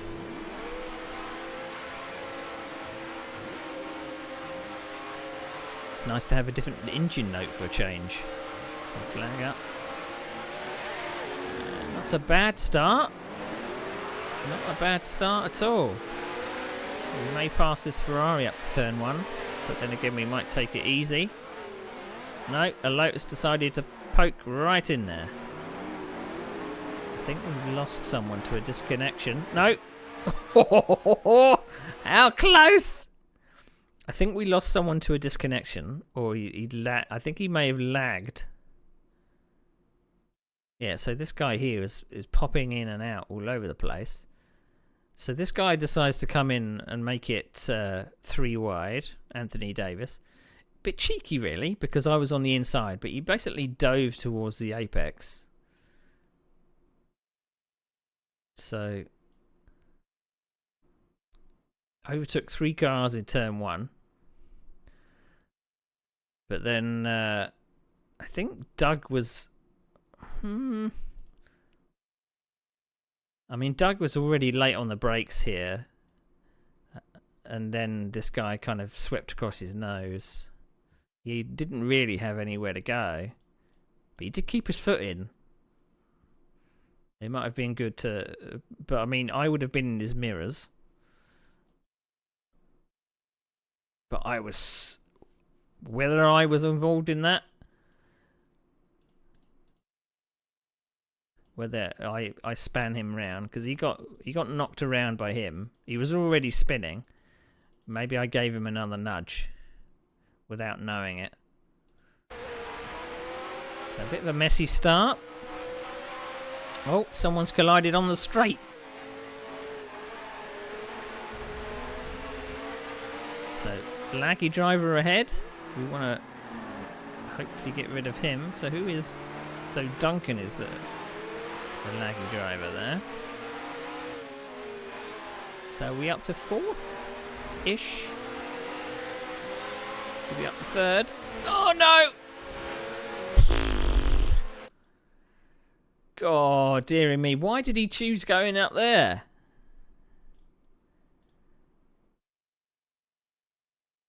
See, this is the whenever I'm kind of adjudicating or told to kind of saying who's at fault for this, there's always a kind of a part of me that takes into account what might have been the driver's mindset when they go for a move. You know, are they kind of thinking about where their car will be if this gap is going to be there when they get there? And I always kind of say whether if someone doesn't really think ahead and kind of think, well, that gap from if I'm back here, like where the Duncan is at the moment, where is the car moving to that's in front? Because obviously I'm focused on the guy up ahead and what he's doing. So all I'm doing is basically trying to avoid him because he's now on the grass and lacking momentum. So then Duncan decides to go into this gap, which is closing because the guy on the right-hand side is squeezing me, and in effect, I am squeezing Duncan. But he's taking whether this is lag or not. He's taking the decision that I've got momentum, but I'm going to have two wheels on the grass, so he's risking spinning and maybe taking out the cars in front of him. But I mean, I'm just avoiding that guy. And he's basically going into a gap that there just isn't a car's width there. There wasn't a car's width. Well, there is a car's width there. but I'm just avoiding this guy coming across. I've got the momentum on him, and I can't do much else. So I'm wondering whether I get a slap on the wrist for that. But again, I was just avoiding. But he's so laggy, and you can imagine that if you were trying to overtake someone that's flicking all over the place, you can't really judge where their car is at any point in time. So we're now third or fourth. I don't know. So hopefully we're going out for the last.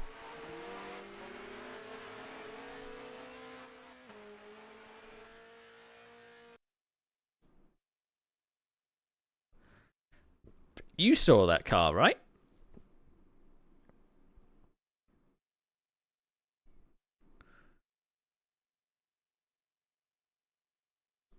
There was an eagle that just whipped across my vision there.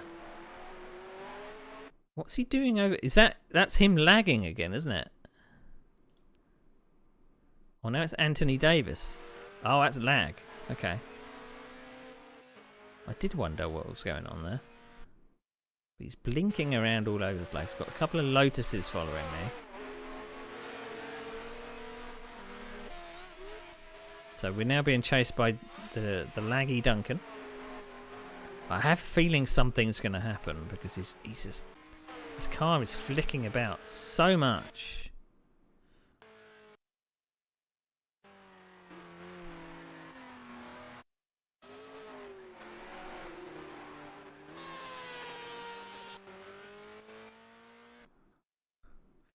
And I'm thinking that back when this race would have been run, so this is 2002, so putting this in perspective of where things were at. So we started off in season 3 in the year 2000, where I was at college and on a 56k modem. So the first few races of the season, in fact probably the first season, was a bit kind of, everything was a bit laggy. Oh, he's running wide there. I'm being overtaken up the inside, I think. But his car is lagging so much, I don't know where I am. Do I let him go? Oh, come on now.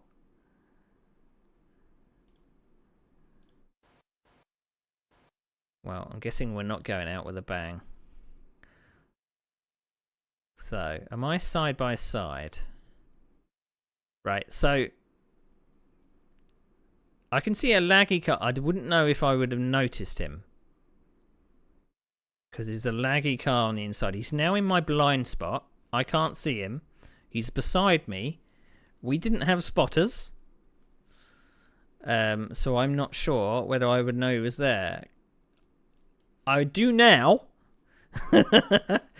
I do now.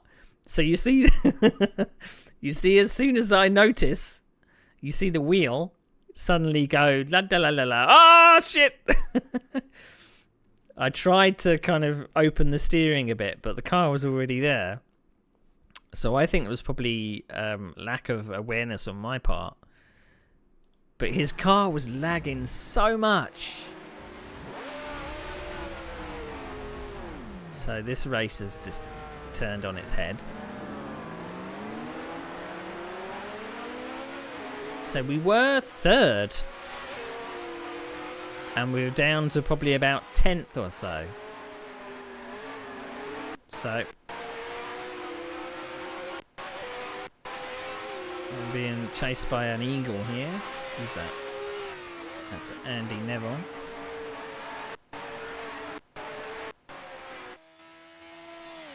So, as I was saying, back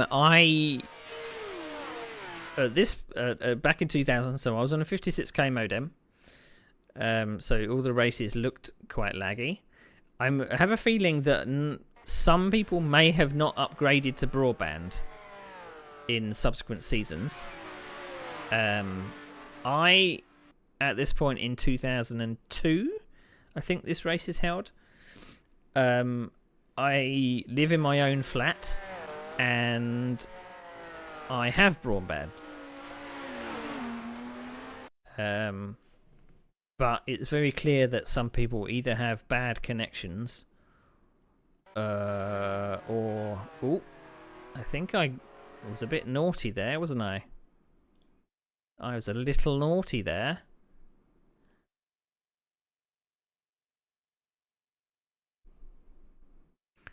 I was a bit naughty there, I think. So I can see someone behind me. So I go defensive. I'm not changing my lines. It did look like I had a bit of contact there, didn't it? Because my car moved. So you see this dark line here. So I've not deviated, but I'm being forced across either by lag or just by someone not judging space very well.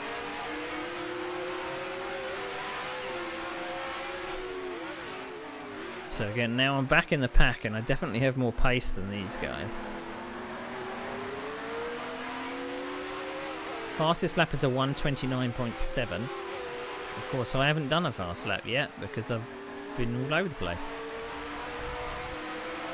Right, so we've got the momentum on this eagle. We chose the wrong side there, but that's a spinning Ferrari to the inside, and there's also a spinning car to the outside. Thankfully, they didn't join the track. Right, we're up to 9th.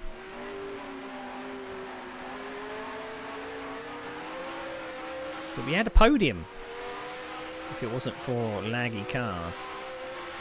So I'm reckoning I'm probably going to feature in the moderator's report. But I don't necessarily think I'm going to get blamed for anything just yet.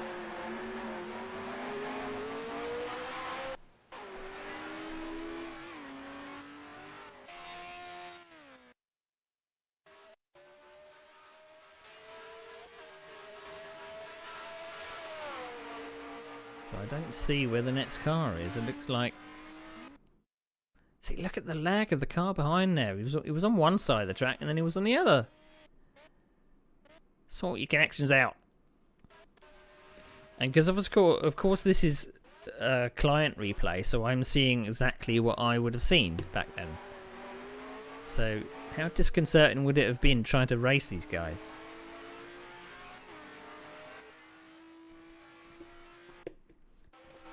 scary is the word I'd use. Scary.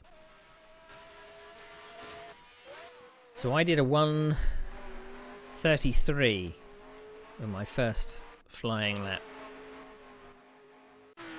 That's a 1:30.5, so I'm getting a bit faster. So I'm only 2 seconds off the fast lap.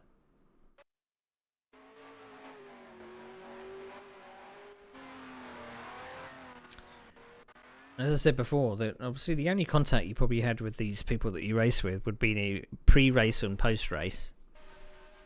I mean, there were things as such as forums and stuff, but he was going to rejoin the track, but he had second thoughts there. So that must be 8th. We're coming up on 7th. So who is this in the Honda? Is this going to be Jacob again? It is. So we already had coming together with him this season at Spa. Do we have the legs on the Honda?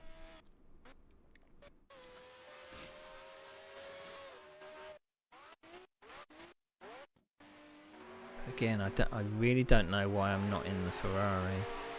Maybe I just felt like a change. Ferrari was always my go-to, really. But we were made to choose other cars because of the token system. So that you weren't like in the fastest car every single round. Kind of like a bop. That's what it was. So we definitely look like we're a bit faster.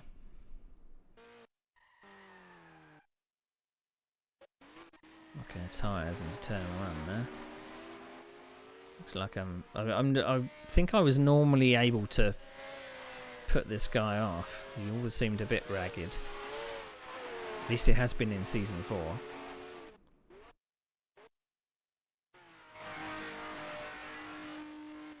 I'm able to keep the racing line, and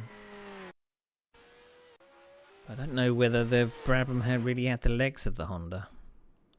Definitely didn't have the legs for when I was racing him in a Cooper. But I mean, Silverstone is all straights, so it looks like I'm able to keep up.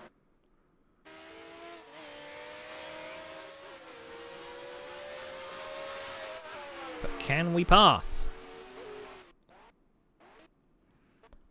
There's one thing I am a little disappointed about is that the player helmet colour doesn't seem to be respected, at least in the replays.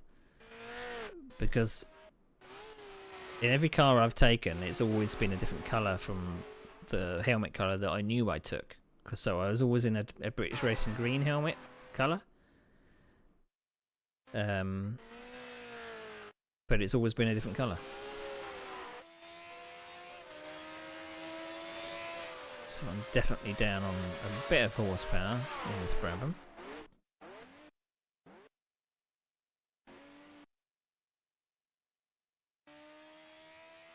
So is it a case of pushing him into a mistake? So we've got seven laps gone of 24.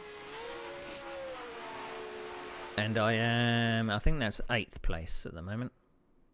Dropped down from 3rd down to 8th.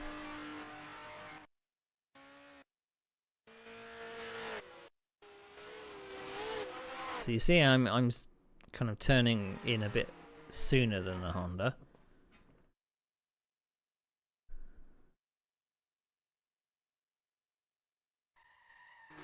Oh, a bit of a lock up there.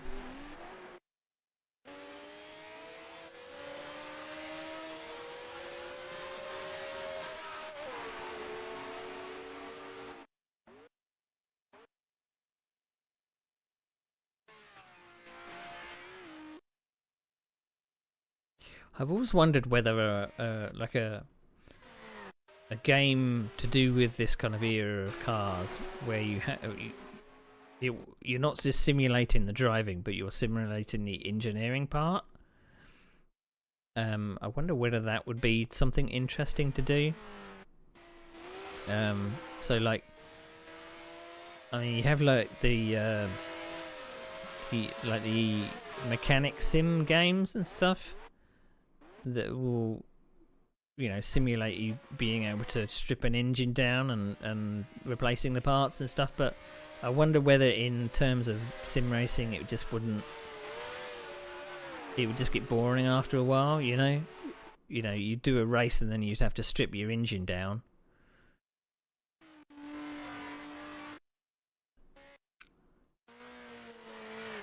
I just think maybe that would be boring after a while if you have to do it every single time,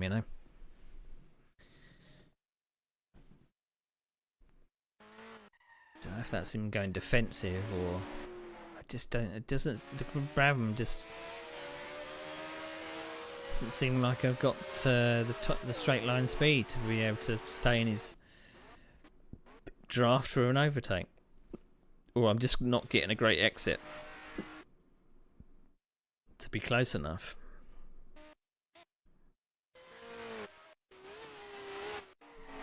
I'm stuck in 8th place at the moment, which is a little bit annoying.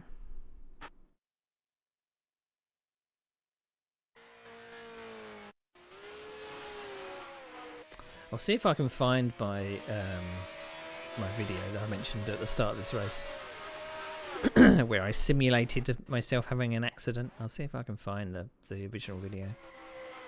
I think I got it saved in the cloud somewhere. So who's that in the Lotus ahead of us? So that's John Roberts.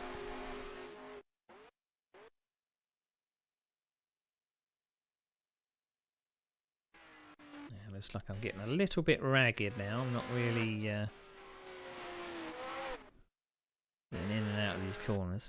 Have a look at in the car. So I'm definitely not being pressured from behind.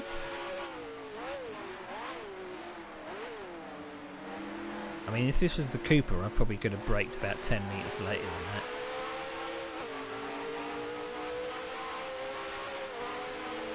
Oh, is that a freebie? That might have been a freebie. So we might be up to 7th now.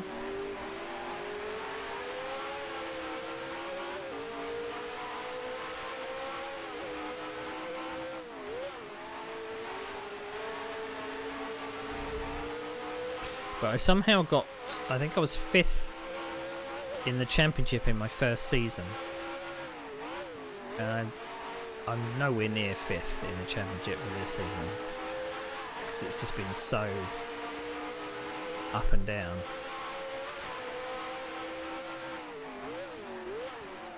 Which might mean I'm stuck in Division 5 for Season 5. I think I am. I don't think I'm going to get promoted. And I can't go down much lower. This is it.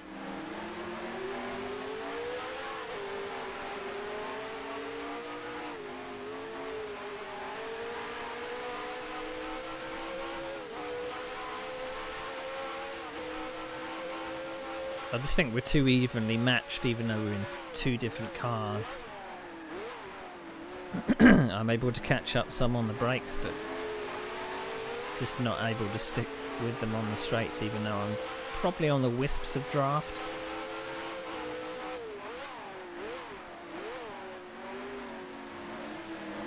Just not able to get out the corners. Oh, is that another freebie? Oh, that was...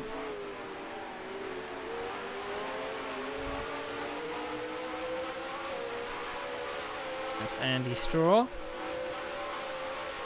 As for position, he's dropped out of 4th place. That was so ill-timed. We basically break up the battle. Couldn't quite get past him for the corner.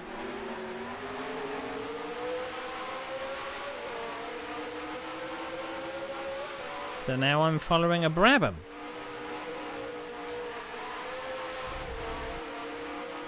My lap times are pretty consistent. I'm in the low 130s. Oh, it's going a bit wide.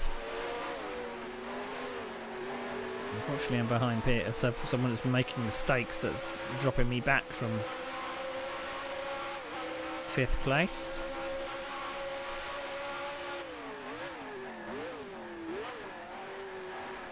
Oh, he's gone wide.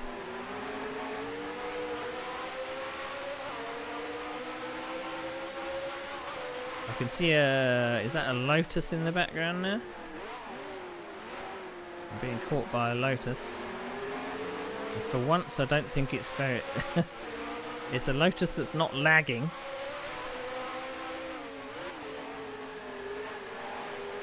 Oh, that was a really bad corner. Vulnerable onto the straight. Lotus is just going to breeze past me. I kept my car in the centre of the track, so he didn't have car's width on the left there, so we had to back off. So I'm using a little bit of racing sense. Lost a bit of time to the cars in front. Lost a bit of momentum. Oh, this is going to be bad. This is going to be bad. Oh, is that a lapped car? Is that a lapped car? Was that a lapped car?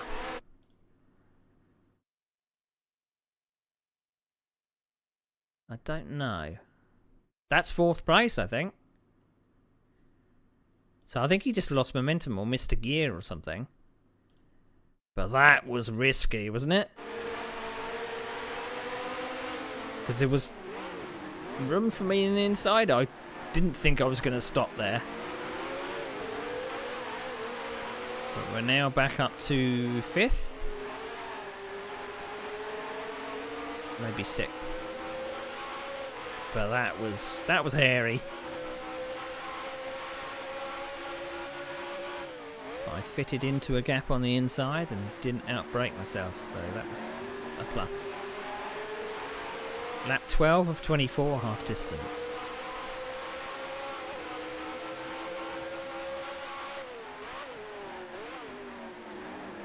Ooh, got our gear changes wrong there.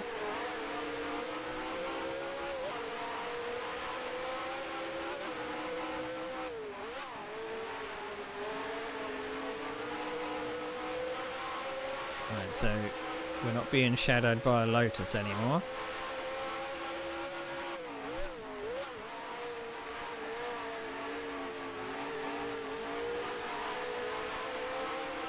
We're slow into the straight. I think I'm going to have a go.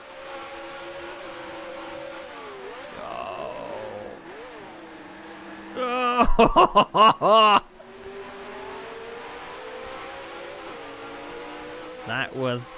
That was hairy, wasn't it? I wonder what that looked like from outside. I don't know if that was just a dodgy gear change or whether just I got my braking wrong, but I was quite far away from him in the end.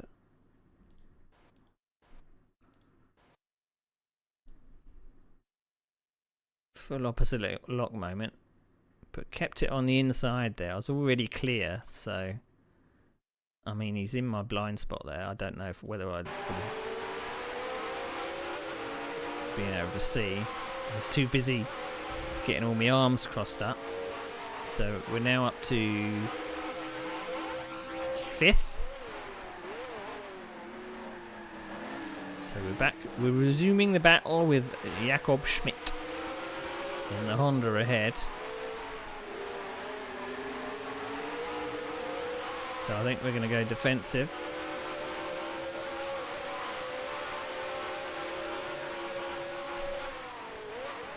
So you should have gone left, Andy.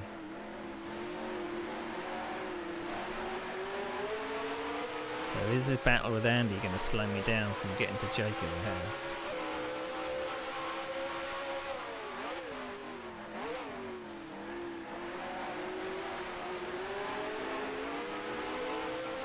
Still in the 130s. Just can't seem to get below 130.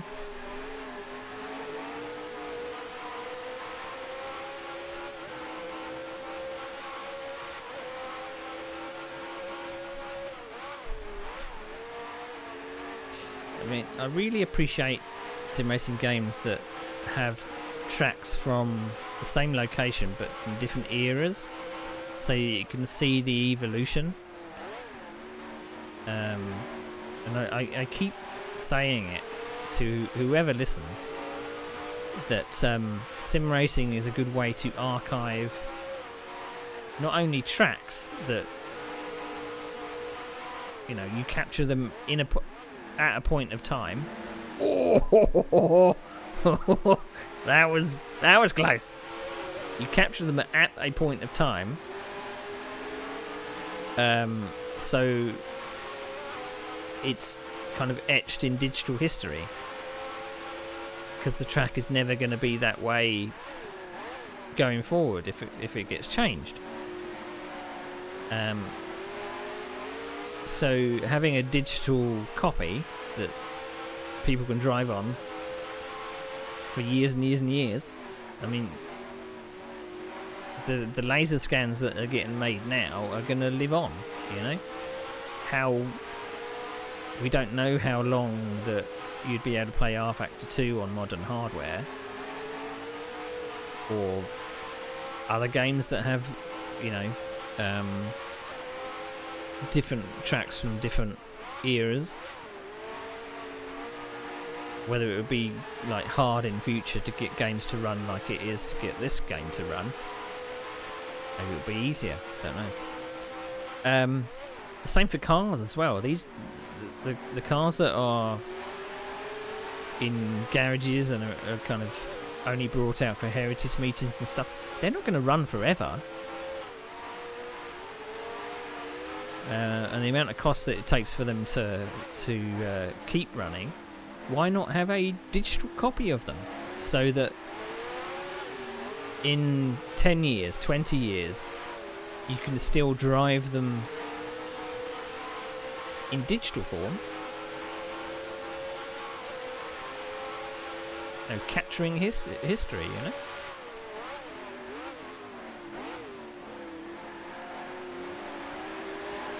And I think maybe some manufacturers, but obviously the licenses for these things change hands, and they're not held by the people that made the cars, because they're either out of business, or the licenses have been kind of changed into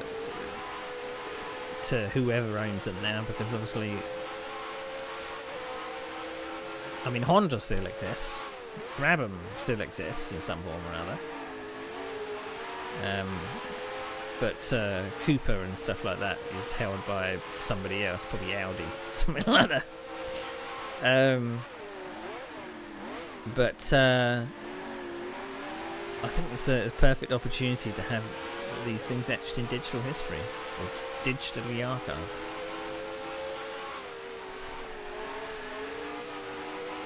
And I think some track makers are being very savvy with having, whenever there's a track change made, that if they have the facility, they will have a laser scan made, so at least they have a digital record of what the track was like and what it changed to. But I think in some respects... Oh, thanks for the raid, Ben. What were you up to? What were you playing in iRacing today? Or this evening, rather. We're in 5th place at Silverstone. We're just looking at old UKGPL replays. This is the last race of the season. So this is season 4. Round 6. And this is from the year 2002. You snuck a quick camel race in at Sachsenring. Oh. I'm not a fan of Sachsenring. So we're being shadowed by Brabham. That's Andy Straw behind us in a Brabham. We are in a Brabham. And we are chasing a driver called Jakob Schmidt in a Honda. So we're not quite able to... we don't really have the straight line speed to catch the Honda. Oh, we touched the dirt there. But the first part of the race, we encountered a laggy Lotus, and unfortunately we got hit by a laggy Lotus, which dropped us down the field. I believe Baz West is probably actually in Division 3 or something. He was always way ahead. I remember I did race against Baz West, but in a different league completely. Not in. I don't think I was ever in the same division as him. So this is another one of those races where it's a race-long battle.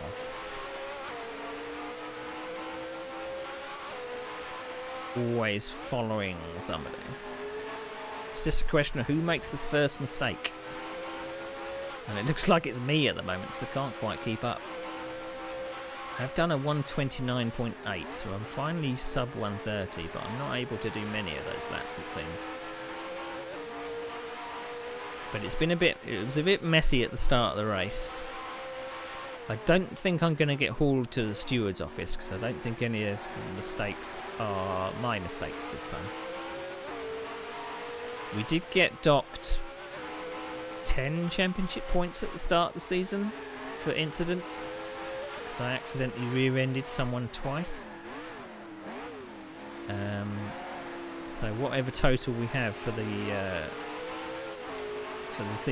season end, we're not going to be anywhere near the top 5 like we were in season 3. So I'm thinking we'll probably be 8th maybe in the championship. But I think I've seen my improvement from season 3 to season 4. I'm definitely look more confident, but I am still making really silly mistakes. And that's exactly what we want to see ahead. Going wide, but we're not able to capitalise. Brabham is good through the corners, but we're just not able to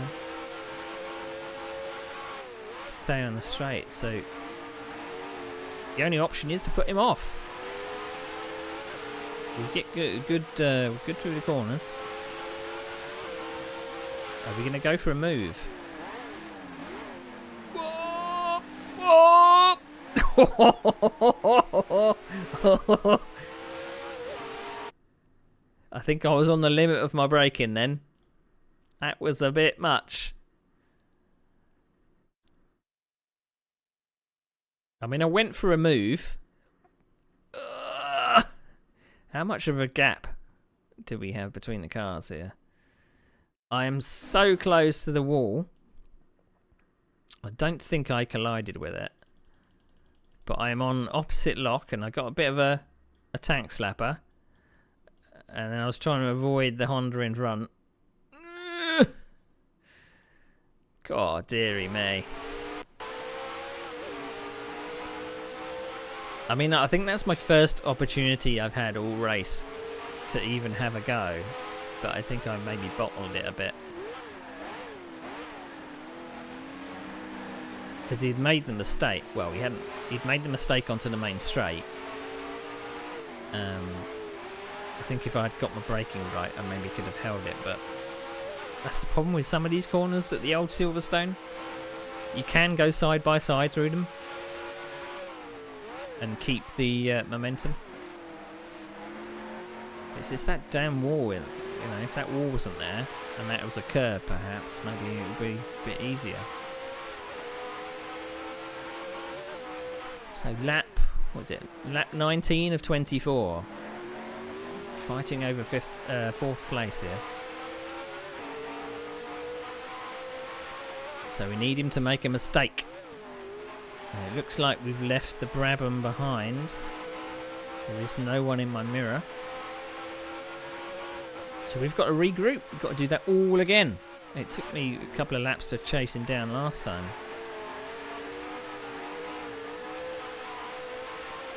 So let's hope we don't make a mistake.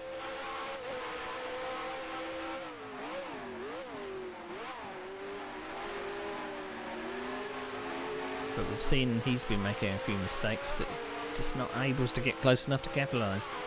It's if he makes a mistake on the exit, I think, then we can really punish him.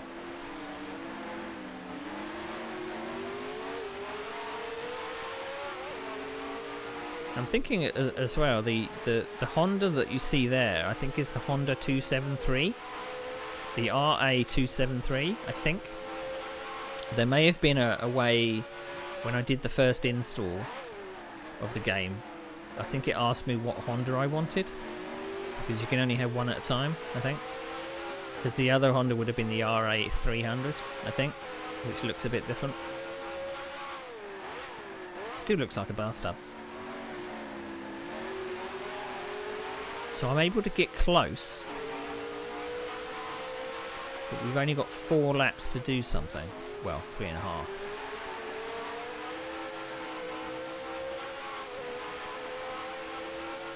But this has been quite a competitive race. But all the mistakes at the start of the race. See, there you go. If I was closer, and he made that mistake, I would have been up the inside here. If it wasn't for that mess at the start, we lost the top few. But again, the people that are fastest are doing 127s, and I can barely get into the 129s. Oh, I hit the dirt then. So he's shallow. Is he going to outbrake himself? Not quite.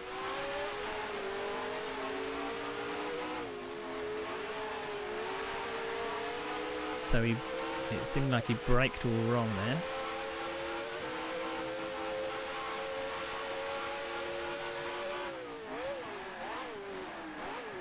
I mean, if I had my Ferrari, I would have been passed by now. Oh, slight nudge on the wall there.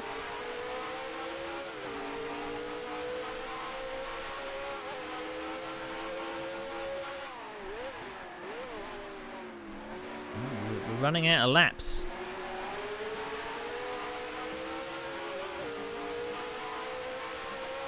I've only had like a couple of stabs. So it's actually bonfire night here tonight. I know we've I said that last week because people, it seems like when it gets to November here, people think it's the time to set off fireworks every night. But officially, bonfire night was last weekend. So it's always the one closest to November the 5th.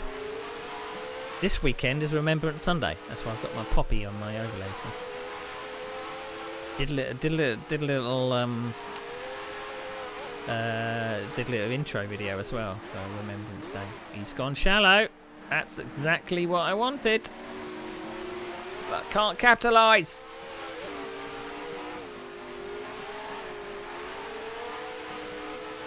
I feel sorry for the people that have pets, though, around this time. Because we know pets do not like fireworks.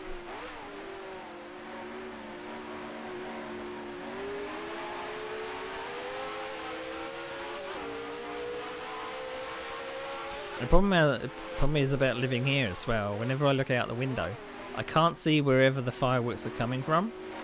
So it's never out my front window or my rear window. It must be in the complete other direction. I can see them flashing, but I can't see where they're coming from.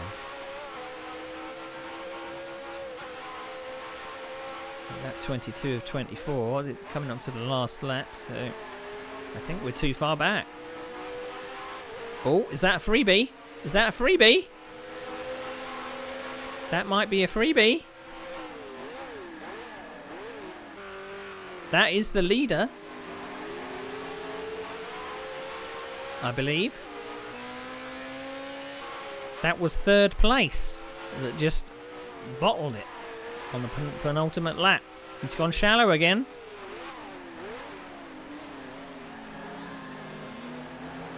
We've gone right the way around the outside. He's still in my blind spot.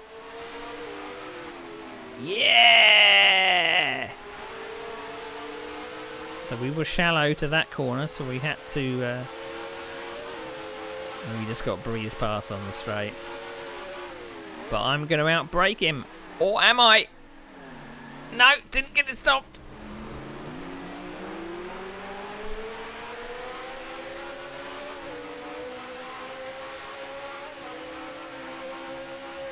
Well, we didn't lose anything, technically. We're still back to 5th place.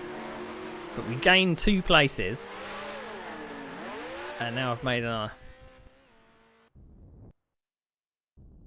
Got flustered. So 5th place. That might be 6th.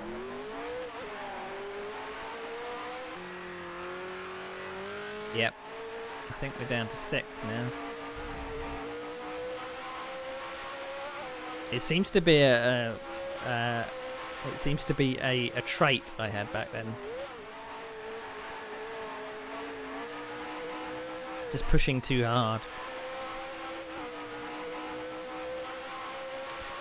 I had a top 5. And I wasted it. Now down to 6th. Oh, that's a shame. It was going so well. I thought we were going to end the season with a literal bang. But we're definitely too far back from this Lotus to actually do anything.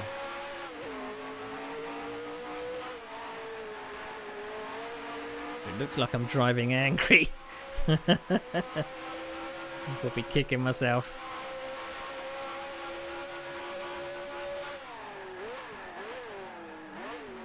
I think it's just pushing a bit too hard going into this corner and just didn't get it stopped.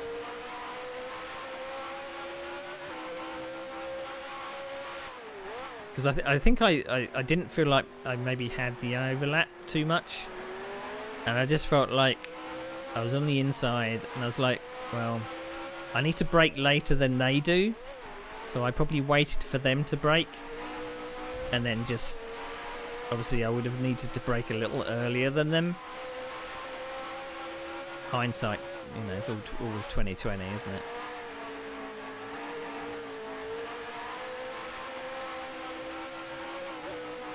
Yeah. What could have been? Whoa! I hate it when people stop just after the finishing line. If I had a direct drive wheel, I would have broke my hands. What might have been. We'll see if anyone gets any penalties to move me up, but what might have been 6th place, so close to a top 5, and I think that would have been. I think that is my. No, is it my highest finish? Season 4. No, because I think I got 3rd in one of the races. Right, okay. Let's see if I feature in the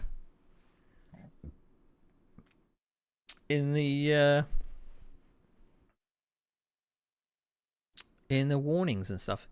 Now, weirdly, Duncan, the person that was lagging and knocking everyone off the track, finished 1st. So he must have had such a performance advantage, even though he was lagging all over the place. And a bloody menace. So we ended up with... We started 6th, we ended 6th. So we didn't lose anything. But it would have been better if we'd come away with something a bit more than that. So that's a bit of a shame. Bit of a shame indeed. But it was a little messy at the start. There was a good battle between 3 of us. A Honda, a Brabham, and a Brabham. But we didn't capitalise on... Just didn't have the legs, it looks like. So we had two disconnections. I think one right at the start. And we had one a few laps in. So moderator support. Let's have a look. I don't feature in it. I don't feature in any of the reports, which is good.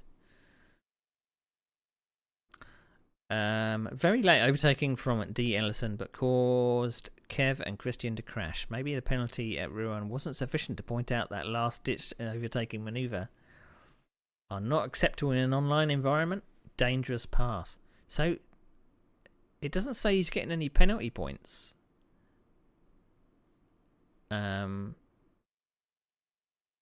So he's saying that the penalty maybe wasn't sufficient from the last race, but he's not actually giving out any. Maybe because there wasn't any collision, but he did cause someone else to crash. Mike Cooper, lap 5, turned in on P. Villiers, who was recovering. Paul could only have seen the other driver who overtook him at that point and would not have known you were there. Server 1 behind, rubbish coming into play again. So, something for contact. So that's a warning, I guess. Doesn't actually say. Lap 5, turn 3. After spinning into the infield of turn 3, Paul Villiers chose to spin back onto the track instead of taking the easy route out and turning left. The decision to rejoin the way you did affected several other drivers' races quite badly. 5 championship points. There you go. So, I don't know if I can get to the... let's have a look if I can get to the... Oh, gosh, that's bright. Right. So we finished 7th in the championship. We did have unlimited use to Shift R. So I only got docked 10 points. And it says I used a mixture of cars, as did... So there mustn't have been a token restriction. Because someone used the same car every single round. So Division 5 probably doesn't have the token system.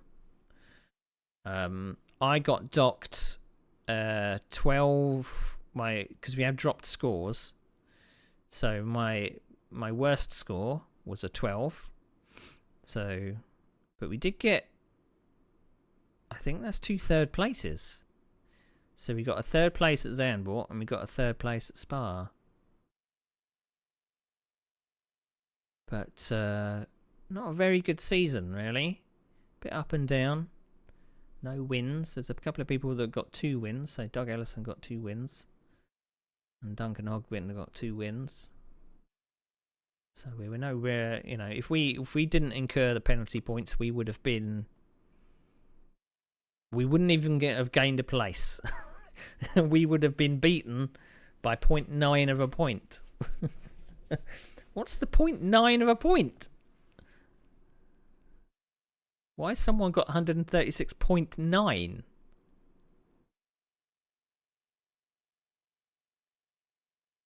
Tokens 62. Tokens 57. Oh. So tokens did come into play. Tokens 18. I suppose because they used the Honda the entire season, that's perfectly possible. Tokens 58. Tokens 57. I reckon we had 60 tokens for the entire thing. I'm guessing. Although Simon Goma used 66.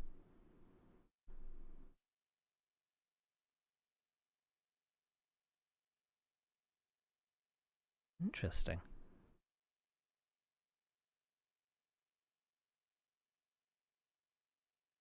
Interesting. So my team points were 138 there because I'm the only person. 138. I'm guessing because it doesn't suffer from dropped scores.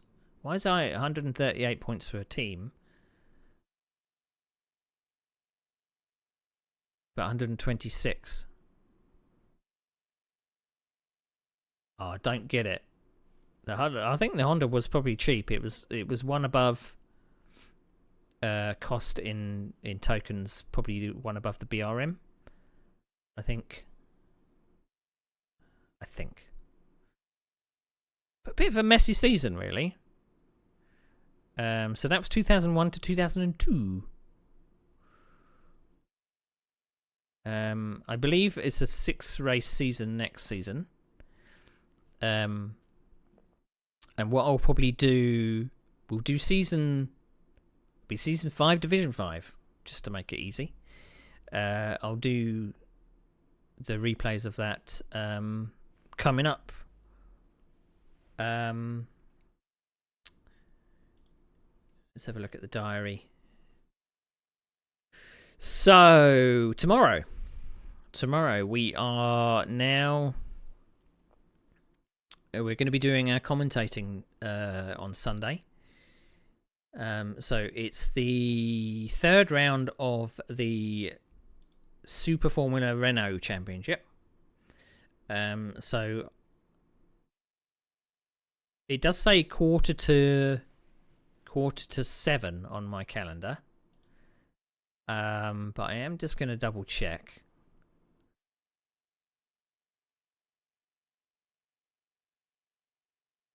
Let's have a look. Super Formula. So it is round 3. We should have around about 11, 12 drivers. Let's have a look. Oh, that means I need to do my... Ooh, have I done my overlays? Have I done my overlays? I always forget whether I've done my overlays or not.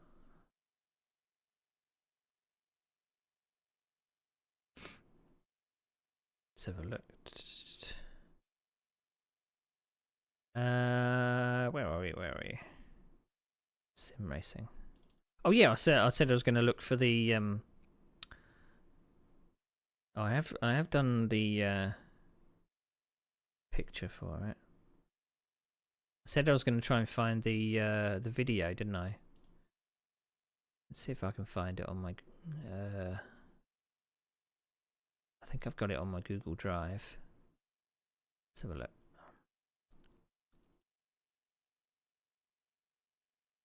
My videos. Let's have a look.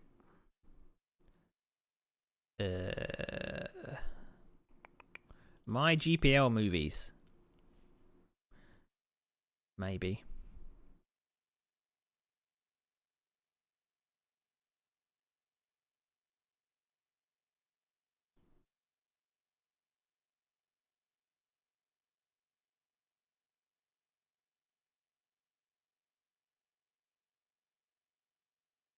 Oh, that's bloody loud.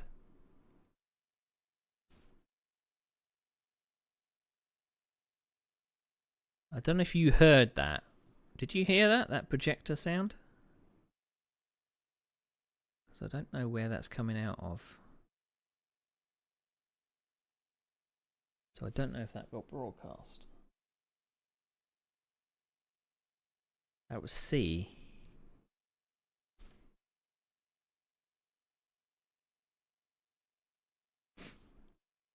I assume you heard that? You didn't hear anything. I'm gonna mute it just for me then, so because that was bloody loud.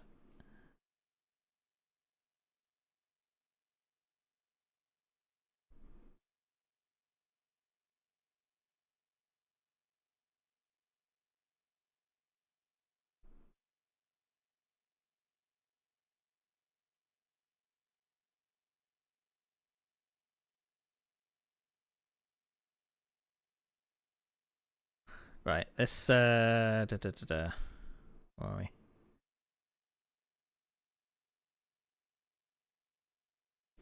Right, so got a couple of my movies here. So my test accident, I'm sure this is probably the one. Yeah, this is the one. So you see how low res it is. So the theory behind this was that it was like amateur footage taken, and this is faked camera movement because you couldn't really do a lot with capture back then. You couldn't really free cam the video. So it was as if someone took like a cine film or something whilst I was testing at Silverstone. And I was saying, well, this is what happened when I was testing. So my test driver had to, go in for the next round in Silverstone.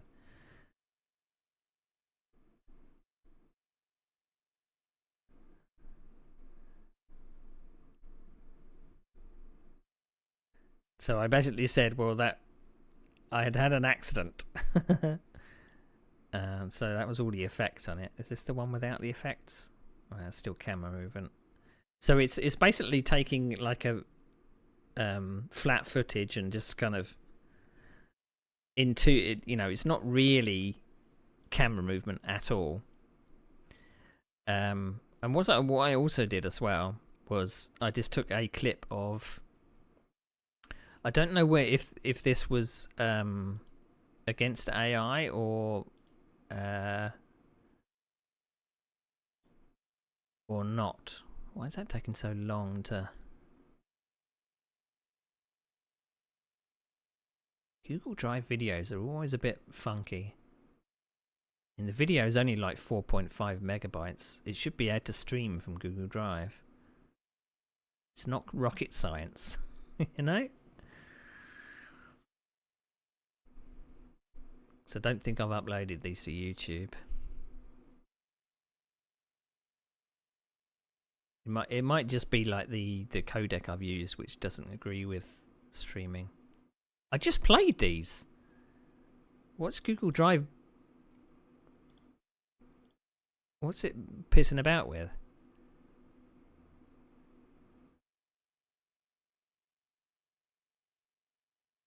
Oh, just don't know. I really don't. Haha!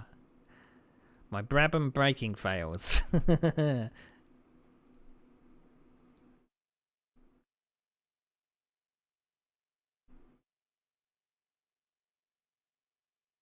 Whoopsie daisy. I don't know when that is. So I don't know whether that's for an upcoming round or not. But you can see how low res the graphics are. Wow! Could have been a practice race. Could actually be a league race. But I got the braking all wrong and I only just missed the back of that. But I mean that would have been what we the graphics that I would have been dealing with.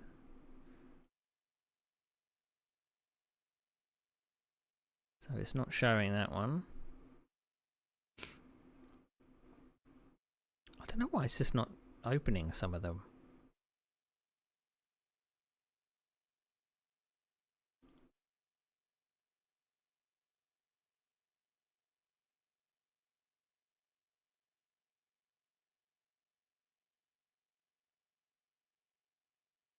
Oh, this is my attempt at effects. Watch this.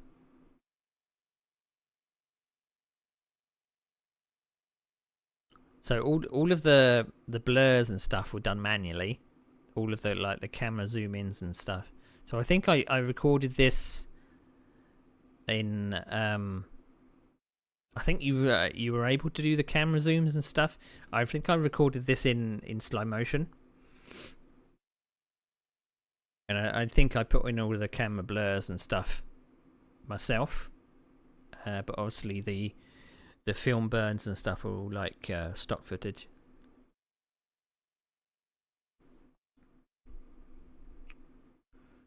What else we got? So I wonder if this...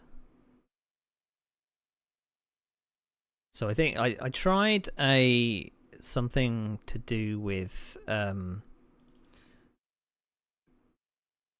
don't know whether... Yeah.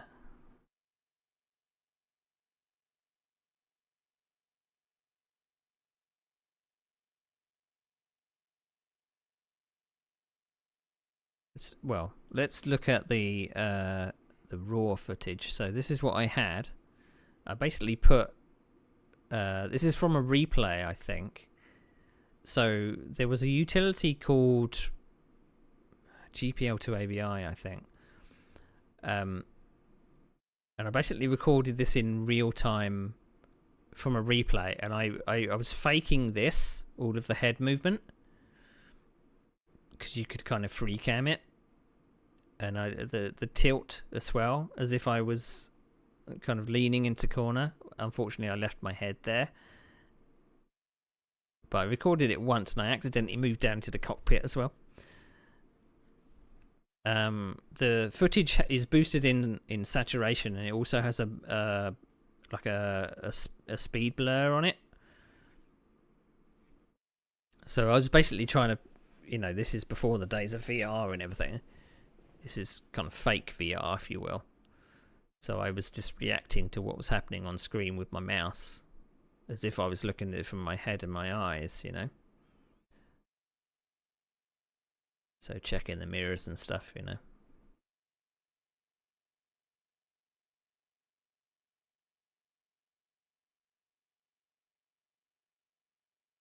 I mean, it is completely faked by me that this is where my eyes would have been pointing. I was just kind of, trying to see again. I accidentally pressed the wrong key to do with the... And it was all to do with this battle up to turn 1. So this actually may appear in the upcoming rounds. So I'm up the inside here. There was a slight collision. Oh, where'd that Honda go? So that actually may be coming up in some of the rounds. So then I added to that. I then said, well, I'm going to go one better. What if I actually made it so that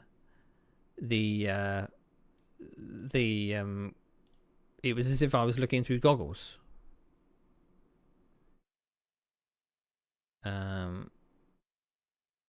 Again, Google Drive is having a funny 5 minutes. You looked at this earlier, but it's now not able to load it. I really don't know what Google Drive's problem is.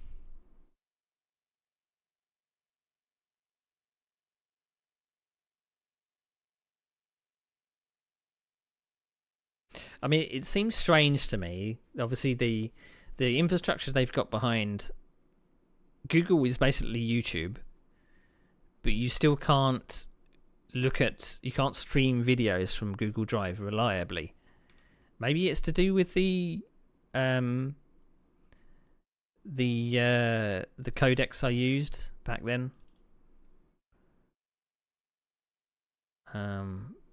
But sometimes the videos load, sometimes they don't.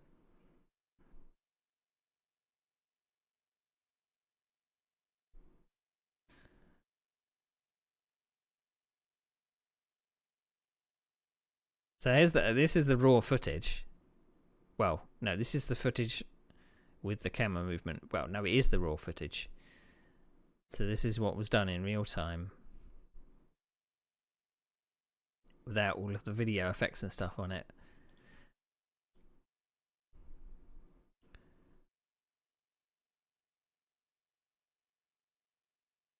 I think that's the high res, yeah. What else we got? Oh, that's the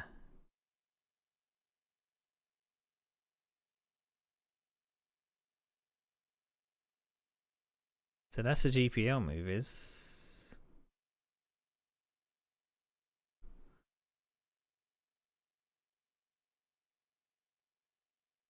I don't think I've actually got any other.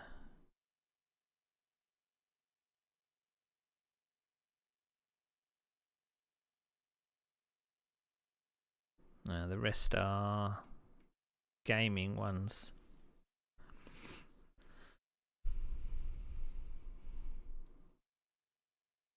There was a lot of creative people out there that made videos to do with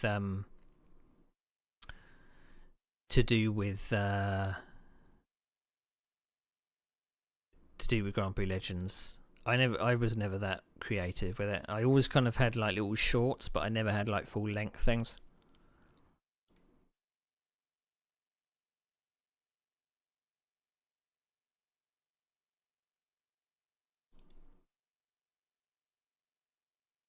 I backed up all of my I did like video intros and stuff for when R Factor 1 started.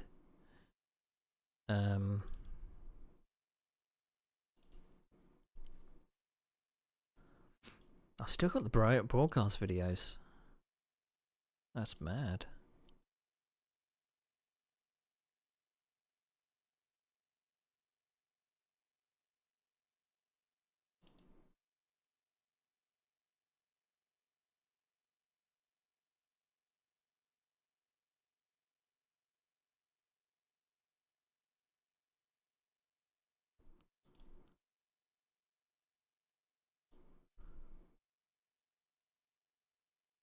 I'm looking for no, video exports. So when R Factor 1 came out, I did broadcasting for it.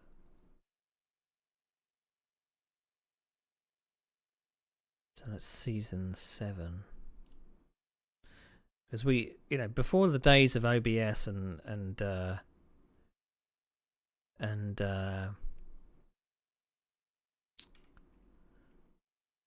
what am I trying to say? Before the days of OBS and proper broadcasting.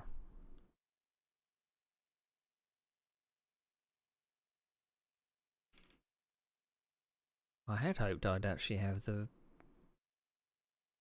proper video exports, but it doesn't look like I do.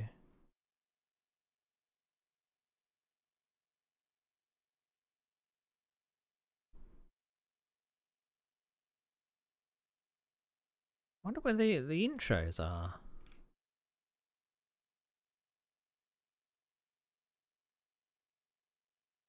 I mean, maybe they're on YouTube.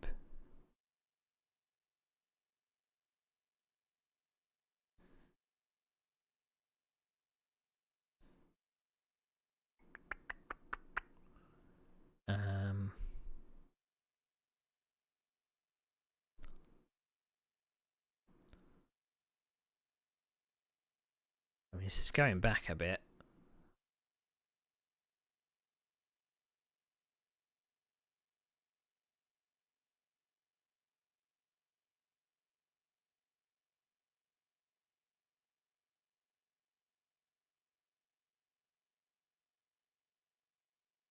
Do do do do do. Do you remember the video of Montreal in the first season? So I made a video called the Montreal screw job, the Mosport screw job, which is a wrestling reference.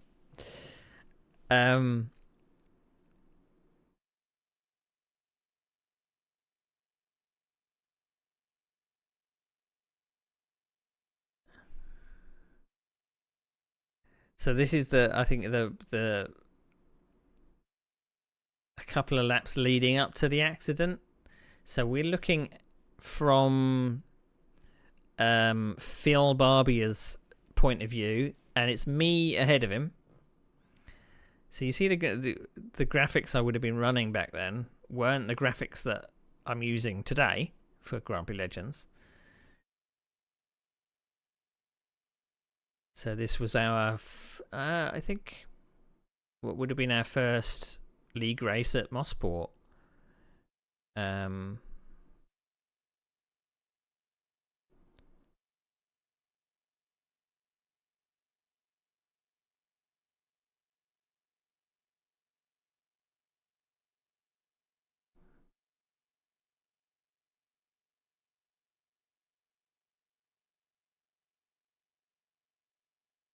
So I don't know how many laps I'm recorded. Maybe a couple of laps before that. It was. I don't know whether I actually do any different kind of camera angles or something, because it doesn't look like he's going to overtake this lap. Maybe next lap, because he's way too far back. But I mean, we did become good friends. after this. And the fact that we were first and second at Mosport, and this incident actually stopped me winning. I ended up second, I think. So we were way ahead of third place. You can just see him in the mirrors there. And this accident cost me the win. So it must be the next lap, because this video is only just under 5 minutes. He was definitely getting the car into the apexes better than me. But Mosport was always very difficult to pass on.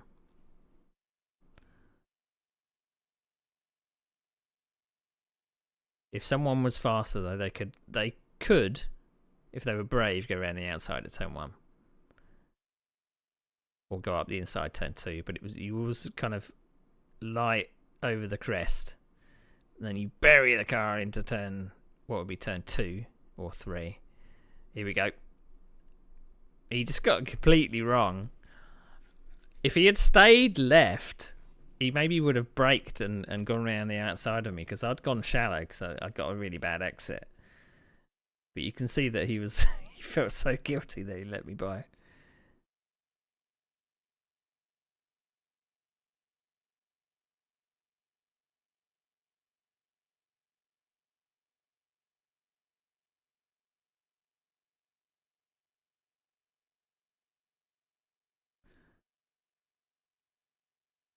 But I think he just got sucked in, focusing too much on my rear end.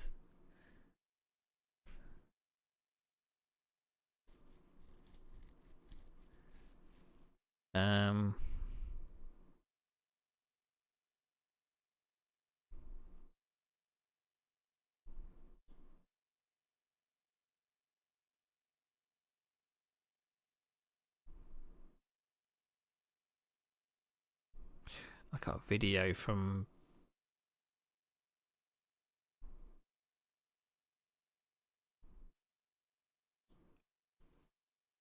so again, I'm probably not broadcasting sound of this, so I apologise. But so this is league racing in R-Factor 1 a while back. So we did like sports cars.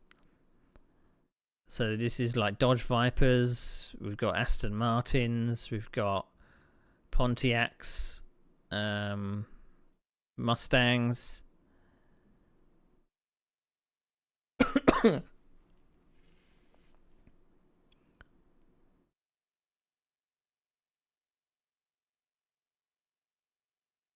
When sim racing was popular. I've still got the mouse pointer on the screen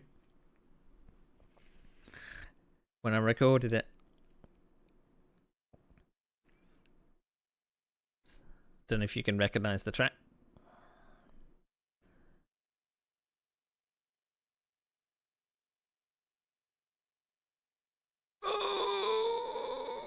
Oh! How close? We avoided that. We avoided that. It is Watkins Glen.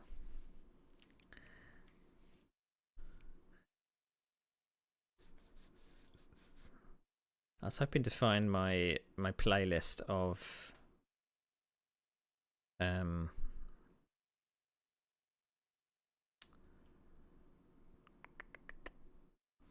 sim race, not my sim racing playlist. I'm getting distracted here because I really should go to have something to eat.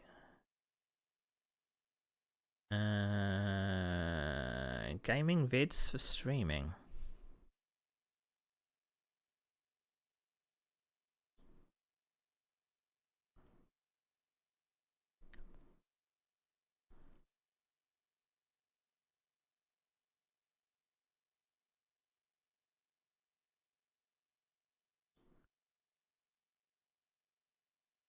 Oh,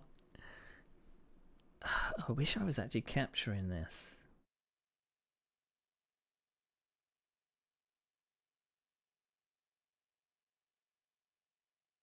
So what's that coming out of? That's coming out of C.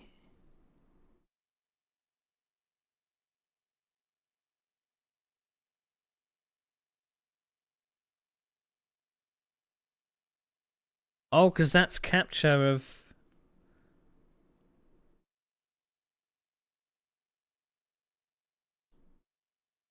That's application capture.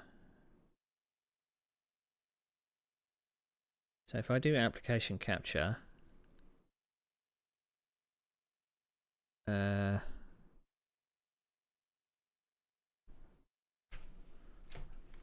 see if this works. So... Oh, hang on a second, I've already got this.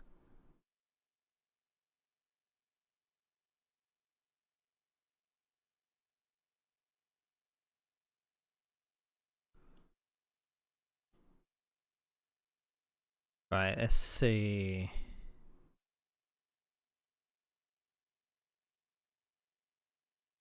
Okay, Ben, I'll probably raid into you in a minute. I just want to see if this works.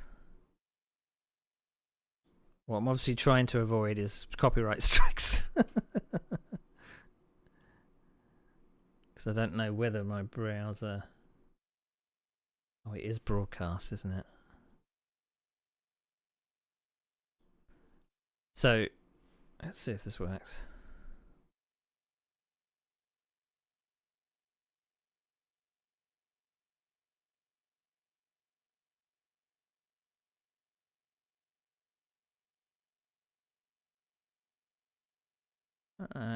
Unfortunately, the sound isn't being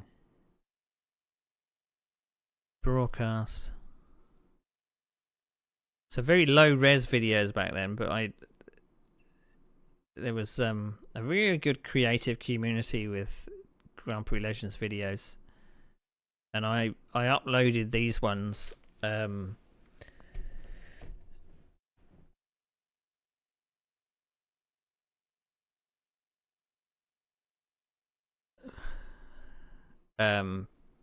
To get them archived, but they do contain copyright music.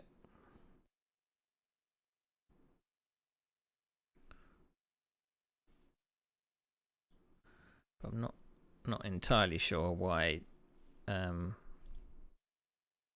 not capturing the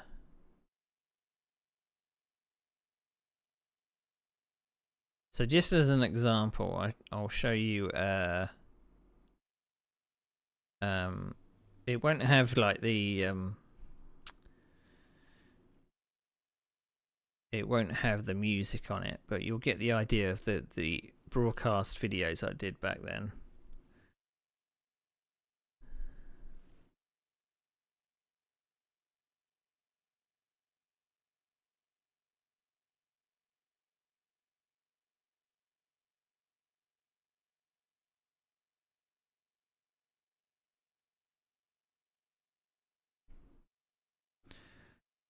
Actually, saying that, I wonder why it's not capturing it. Maybe because it's not the right tab.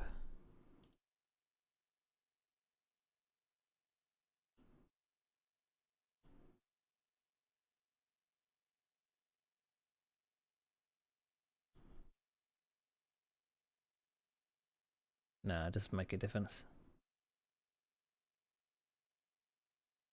But this is the kind of stuff that I used to make for broadcast. I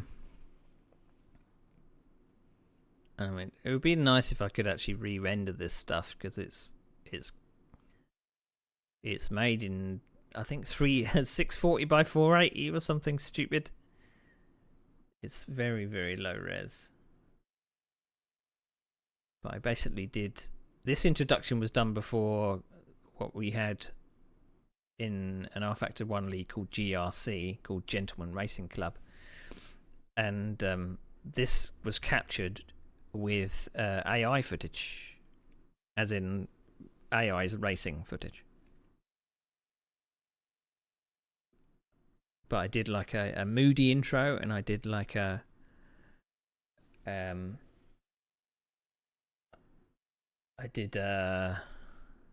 one that was a bit more cut down. So I was basically some of the.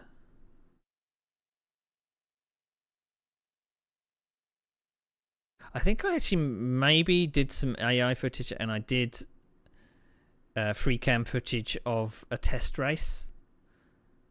So you got things like that. I didn't quite get my edit right. It should have been right on the beat, but I didn't quite get it timed. But I kind of wish that I could get those things re-rendered because they are so low res. And the bitrate is really bad. I don't think I have the source files anymore. But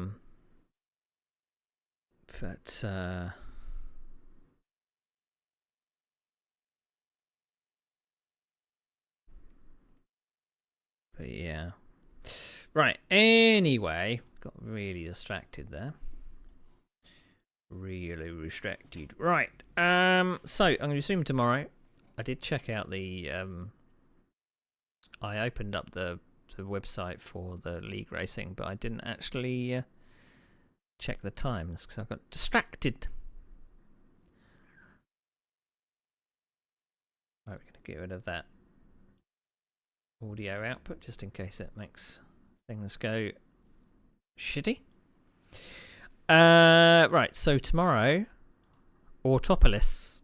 So I'm going to be broadcasting an Autopolis race. It does say 14 people are registered, but I think it's going to only be about 10. It says the race. Oh, hang on a minute. The race is starting at 18:15.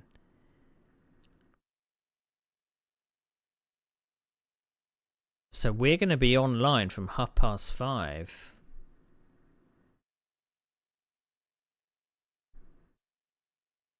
I think. 5:45. I just got the time zones wrong. So 5:45 will be the next one. So in 22 hours and 47 minutes. So 5:45 I will announce on my social media when it goes live. The race will start at 6:15. So it's going to be the Super Formula Renault at Autopolis, and it should be a 60-minute race. Hopefully I can commentate for the whole thing and not fall asleep. But I've had some caffeine today, so I'm probably going to be up all night tonight. Right, so Ben's doing his 1984 qualifying at South Africa. So we're going to go say hello to Ben Summers. Say hello to Ben Summers. So join me tomorrow at 6:45. And we will be hopefully we've got a good race to watch. So yeah, thanks for watching my Grumpy Legend stuff. We'll be back next week as well, checking out season 6. No, season 5. We're checking out season 5 next week. So take care of yourselves, and I'll see you tomorrow.